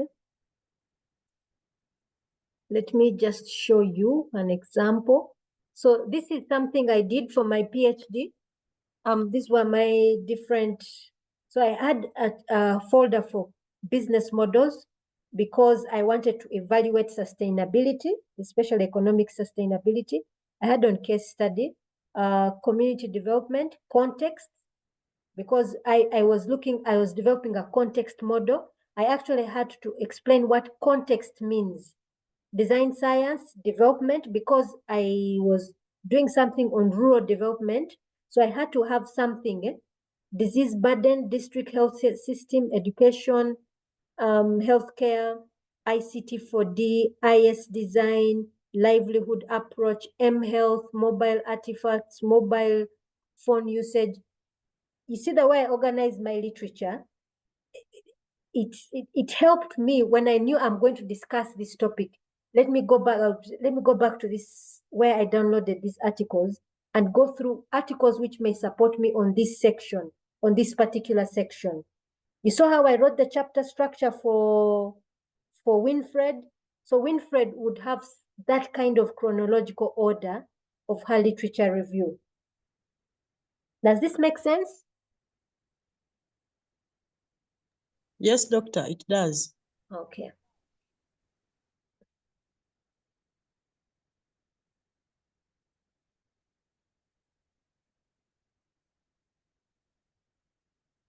Okay, let me go back to, sorry, my mouse is misbehaving.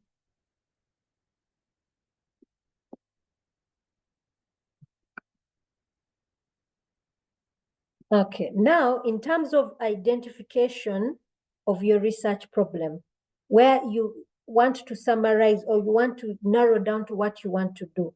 Summarize on what has been done and what has not been done. This area is extremely important because at a certain point in your research background, you actually need to state in the background, where is the research problem? What has been done and what has not been done? Okay. So for example, Winfred may have to state in the area of e-waste management, what research has been done? If it has been done in the Western world, but maybe it hasn't been done in the developed world, has there been a specific tool that has been done to guide e-waste management in an organization? Okay. You may have the life cycle tool, maybe, but it's not specifically tied to e-waste. You may have the material flow, but maybe it's not directly tied to e-waste management. And I want to use this tool to help with e-waste management. Okay? So in the background, this is where you state clearly what has been done and what has not been done. So you're basically making an argument for your research problem that it really needs to be done.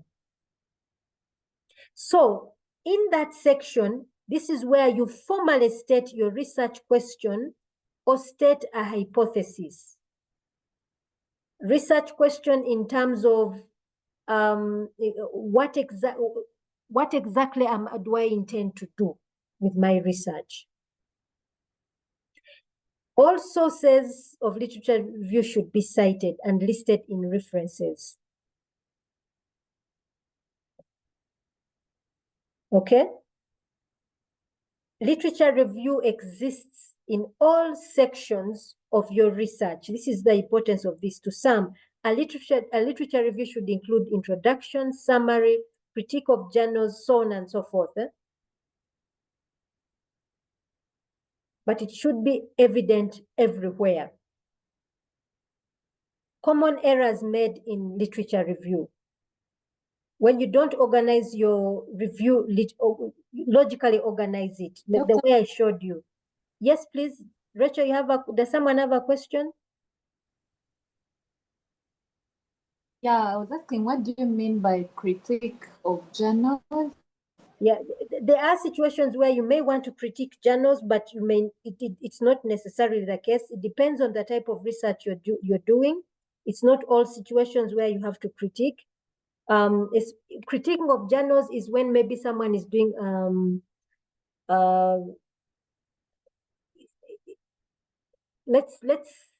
especially let's say for research which is there's types of research which especially focus on critical analysis. So in critical analysis, one may decide that my research depends on actually bringing down somebody else's research or bringing the inefficiency of somebody else's research. So that is where you may need to critique certain articles and where they stand. Now, if your research does that, then please go ahead and do a critique of a journal article. But if it is not, then don't do it. Most of the time, our research in ICT doesn't go as far as critiquing a journal article. We may, for example, like in Winfred's case, Winfred may decide to put up an argument that the two tools separate and not sufficient in e-waste management.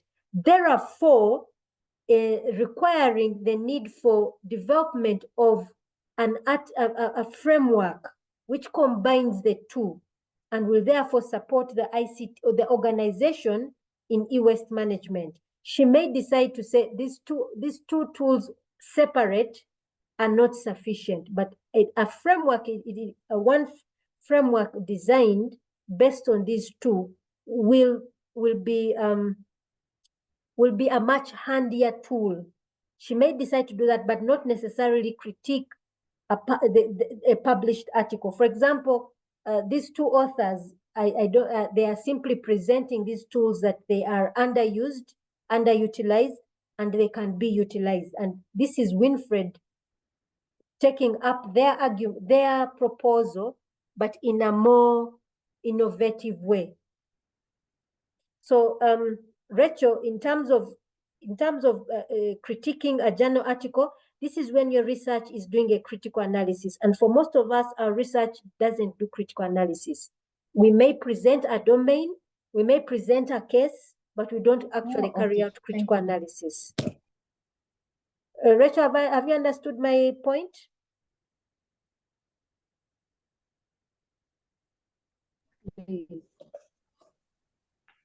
Hello? Yes, okay. So some errors that we may make. Yes. Yes, please. Okay, just a few errors that we may make during literature review.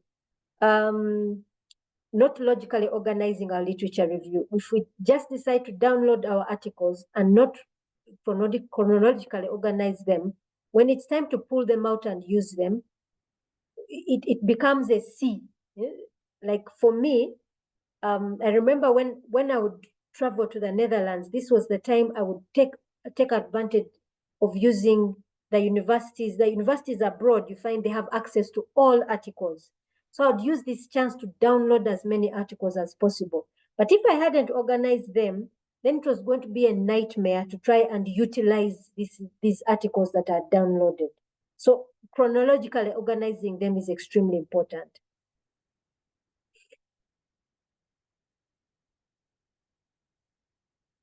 Then review isn't focused on the most important facets of the study. What are the most important facets of the study? Having a clearly defined problem statement or area of research, that is one. Having a very clear research question or research objective, yeah, something that is doable, and SMART specific objectives. Those are the facets. A clearly defined theoretical framework or conceptual framework. Yeah. Methodology. Methodology is the most important. If you do not have the right research method, actually, in some extremely important universities, or rather some of the most highly accredited universities, research method, professors who are, let's say, gurus in research method are highly, highly sought after. So having the appropriate research method really matters. You remember some of the things I pointed out on Wednesday when I said, if you are designing an artifact and design science or action design science is not one of your research methods, then you shouldn't be doing that research. Okay? If you're designing an application, a system, a framework, and you're not using design science or action design science, then your research is a lie. Your dissertation is an outright lie. So those are the important facets of research. So your literature review should number one, remember those facets, that if I am developing, or if I'm identifying my research problem, but I haven't gone through my literature review doesn't support my research problem, then I'm in problems. If I have identified a theoretical framework, but I haven't clearly gone through all theories that would support, I've simply selected a theoretical framework, but it's not supported by literature review, then I'm in problems. A conceptual framework, again, like I think Moses who pointed out, a conceptual framework that is not supported by literature review. All of these things are extremely important. Literature review isn't just chapter 2. It is done throughout your dissertation. Okay? Too few references or outdated references. You notice that when I was showing Winfred, and also the other person was Mugasha on mobile applications, I kept looking at the dates. When was this article published? Yeah, that is extremely important. Outdated references. If, for example, Winfred, who is looking at eWaste, she starts quoting literature from 2008 is late. 2006, that is outdated. We should be seeing literature from 2019 onwards. Yeah, 2019 onwards. You can't have literature review which is older. For example, if I am defining the term e-waste, if I'm defining the term case study, the methodology it's something that has existed for some time. So my definition can be older. It is okay. But if I am talking about what research has been done on e-waste management, yeah, what research has been done on e-waste management, we should be seeing recent publications. What is the current research on e-waste. We should be seeing current references. Review that isn't written in the author's own words.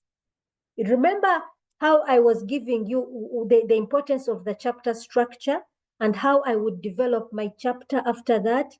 This helps you avoid this mistake. Okay? It helps you avoid that mistake, that you write something in your own words, even though you are referencing, citing an author, you are using your own words. Review that reads like a series of disjointed summaries. And this one, we normally see it when a student decides to copy and paste different sections of what was said by different articles. Yeah, we normally see that. Writing something is cumbersome. This I understand fully. Writing your dissertation is going to be one of the most cumbersome things that you write. One of the things you really don't want to do it, but you must do it. But one, I would advise, write a chapter structure like what I was showing Winfred. Write a chapter structure. It will help you organize your thoughts and it will help you fill out the meat. Okay? So you know, in my introduction, the first paragraph, I want to write something about this. Then you think about it. You may change here and there, but it will help you a lot. Review doesn't argue a point. It's you who is writing out your points, and it is, for example, Winfred has a great deal of interest in e-waste.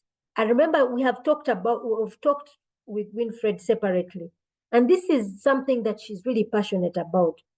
But it's you to bring out this argument in the most academic format possible. So literature review isn't going to bring out your point. It is Winfred that will bring out her point. Okay? How important e-waste management means, it is Winfred to bring it out. So it is her to bring it out. The literature review simply emphasizes it or simply gives substance to her argument. Omitting references. This is when you especially I want to point this out. When you've handed in your final dissertation, what will happen is that it will be submitted to the department, and the department then submits it for plagiarism test. There is an online system called Turnitin, where it will be placed, and then that system checks online for all articles and any other published article to see if there is anything called plagiarism. So plagiarism, what is it? It is writing somebody's work and you don't acknowledge the writer, the original writer. So this is where we talk about omitting references. Okay, so take note of that. So here, this particular slide talks about plagiarism in detail, what it means. Please go through this slide and make sure that you're not caught in this area, because this can very, very easily fail you at the end. It comes at the very end. Maybe the plagiarism check happens at the very end. Do we have any questions so far? Yes, Doctor, I have a question. What if you're doing an article and that author is also referencing another author? So who do you in your work? You reference the author whose article you have. Whose article you have? Yes.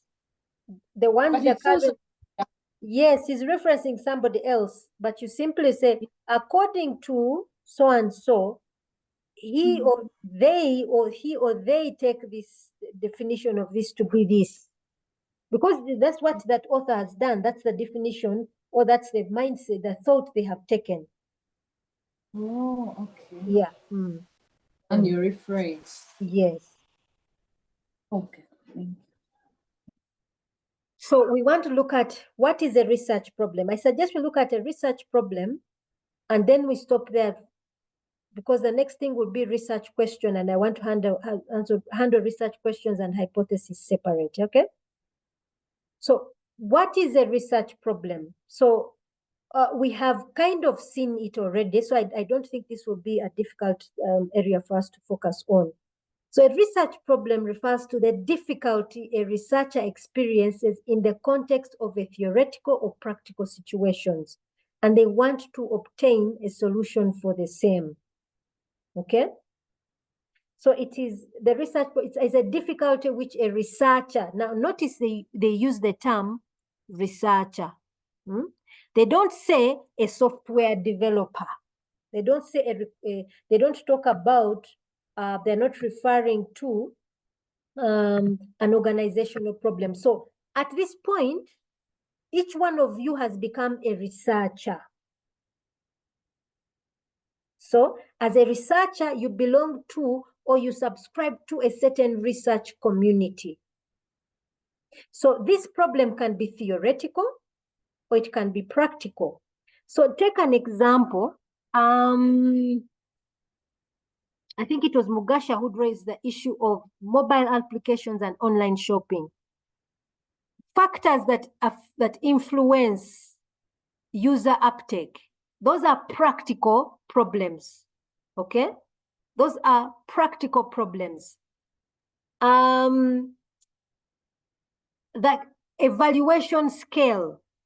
Remember those two articles we saw, the evaluation scale for term in terms of mobile applications, that is a theoretical problem. So those are two research problems, but one is practical, the other is theoretical. Do you understand the difference between the two?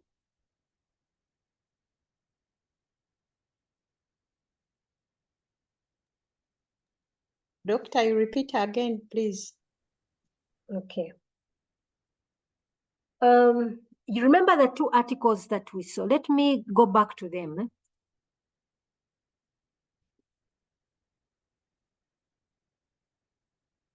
Oh, sorry.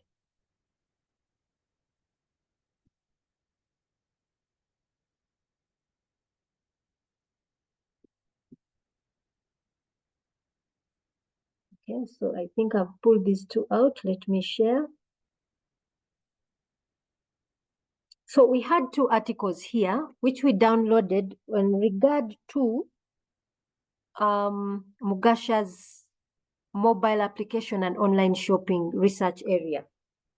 If Mugasha has decided that he wants to look at factors influencing customer intention to use a mobile application, these are practical problems. If I want to identify those factors that particularly it will influence a Ugandan online shopper, that is a practical problem, okay? If, however, I want to look at, sorry, this one I've picked the same thing. If I want to validate or evaluate the scale of development and validation, yeah, because these ones, these researchers, Kare and Saka, they are proposing a scale, a new scale, which validates, which can be used to evaluate mobile applications. And this scale is being added to term. So term is a theory, okay? So this is a theoretical problem because it refers to a theory. It refers to the development of a theory. So that is a theoretical problem. Do you see the difference between the two?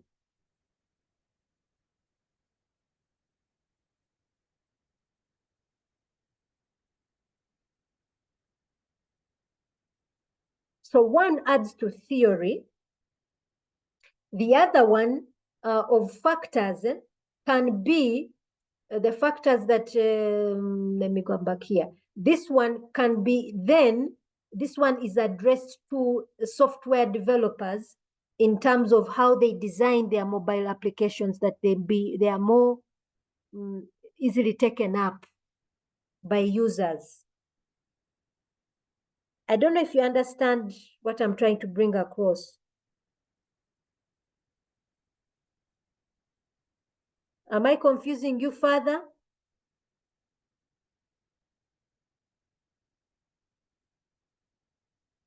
Hello, is anyone there? Doctor, yes, doctor, you go on, doctor. We are following, but please. Okay, I'm hoping this makes. I hope this makes sense. But let's come back here to the slide of what a research problem is. So, in the context of when is a research problem identified, it is at the beginning. This is the first thing we identify. It is the most important thing that we need to identify before we can get on with our research. Yeah? So the research problem is first and foremost the first thing we identify before we start our research. What is your research problem? And normally, unless you'd identify this, it becomes very difficult to come up with an objective, to even select a research method, okay? Now, most of the time, our research problem comes from a real life situation.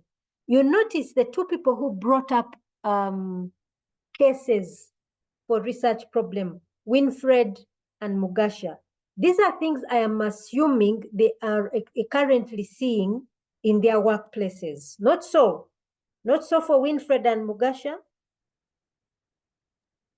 Yes, doctor. Yeah, so these are things that we normally see in our workplaces. We are seeing them happening. The issue is now to bring them into the research sphere, into the research community.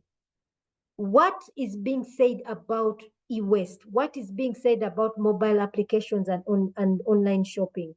What is being researched, so that we now make our real life problem as an opportunity for us to actually do research.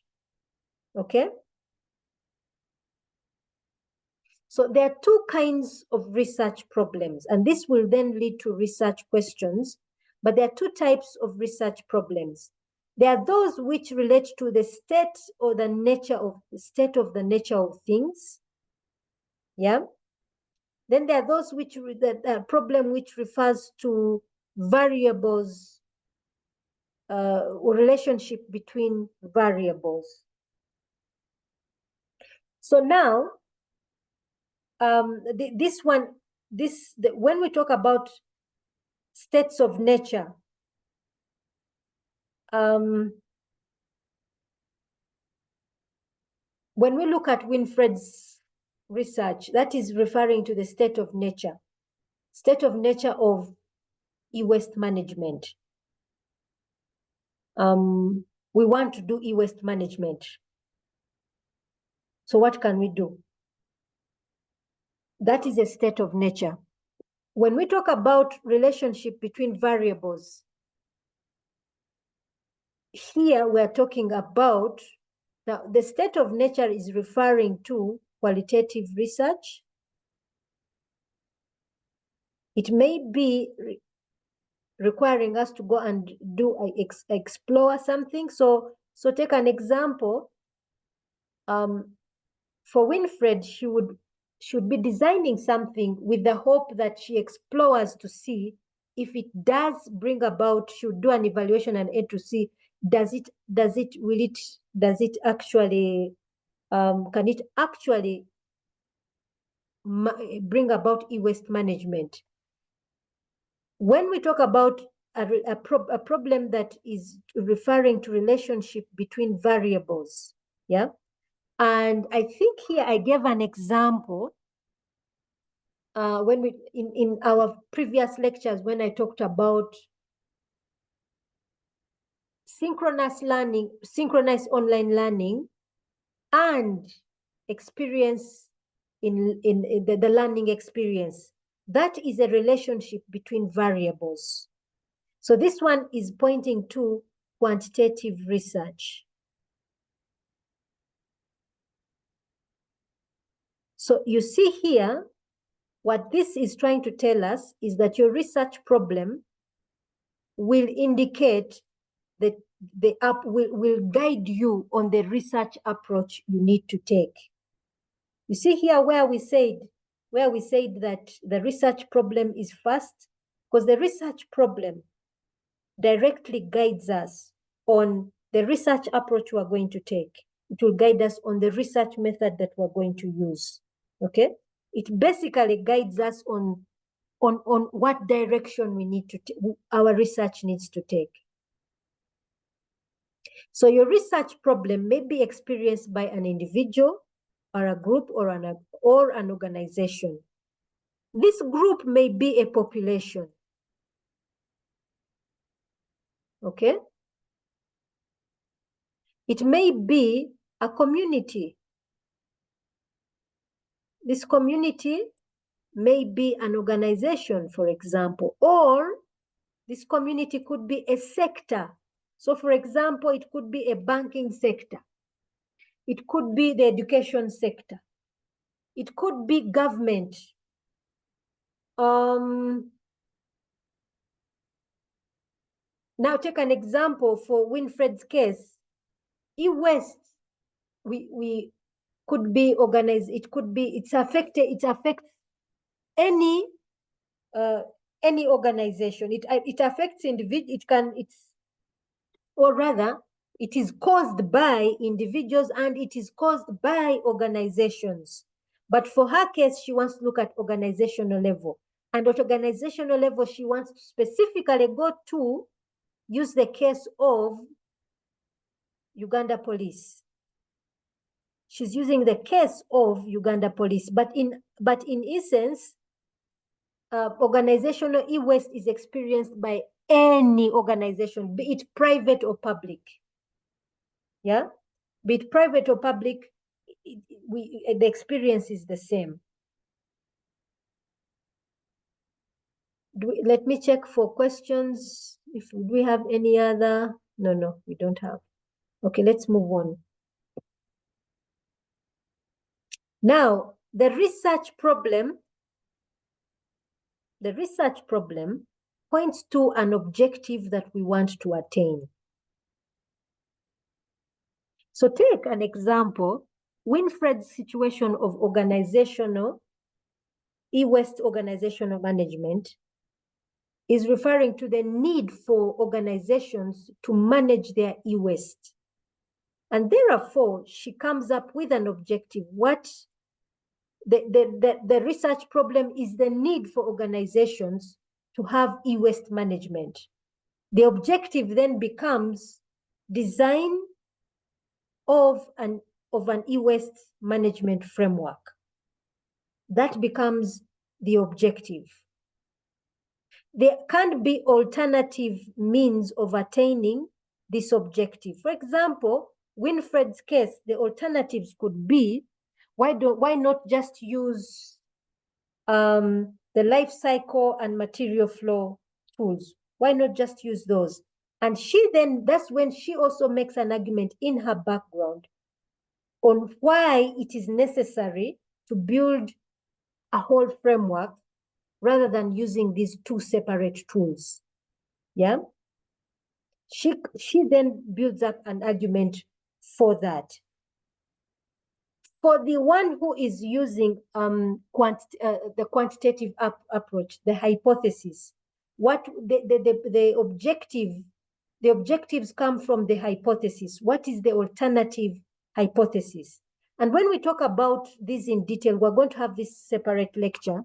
We shall go to hypothesis and how we formulate hypothesis, how there is an alternative, yeah, to the hypothesis. We shall talk about that in detail. Before I go further, do we have any more questions? Do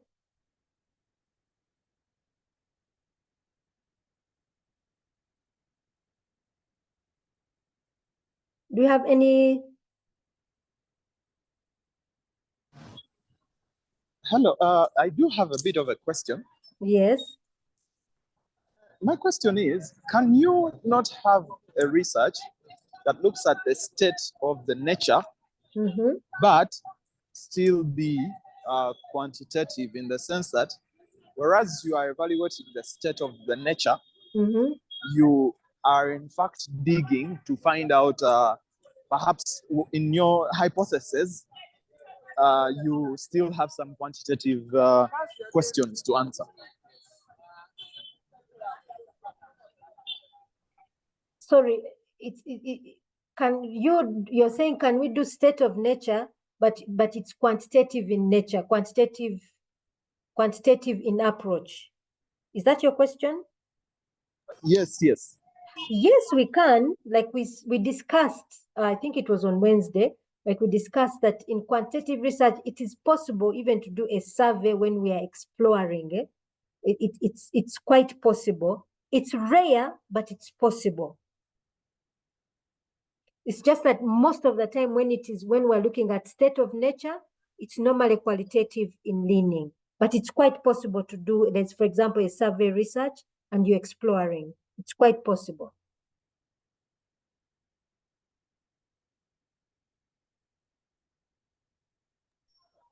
Brian, I hope I've answered your question. Okay, thank you. Yeah.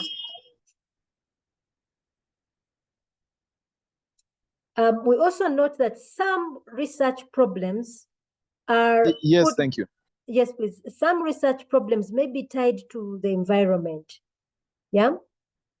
There's some research problems which may be tied to an environment to which the difficulty pertains. Now, take an example. Maybe if Winfred in her literature review finds that there is a great deal of e-waste management tools for the developed world, but none for a developing economy. Okay, that one is environment or context-based. The issue, the same thing goes to Mugasha's situation of mobile applications. Online shopping has just come up in Uganda, in a developing economy like Uganda. So obviously, we don't yet know, we don't yet have a clear understanding or exploration. Let me use the qualitative approach, or exploration of the context and its behavior towards mobile applications and online shopping. So the problem may be environment or context based. Yeah. So your research problem, when we talk about it, remember always that our research problem, let me put it in quotes, is not the same thing as a real life problem. So, for example, my real life problem right now may be I don't have power. I'm dependent on solar power. That is Sheba's problem. And when you state it, it sounds like a problem. But when we state a research problem, it normally doesn't sound like a problem, but it is a problem in terms of knowledge regarding that phenomena, knowledge regarding that phenomena. That's the thing that we must keep in mind. So it may be knowledge regarding a certain phenomena. Going back even to Brian's case of quantitative research, there might be hypothesis in a certain context may be well known, but hypothesis in the Ugandan context may be relatively unknown. So take an example. Maybe research. Let's talk about mobile applications and online shopping. There may be a great deal of research in developed economies which point to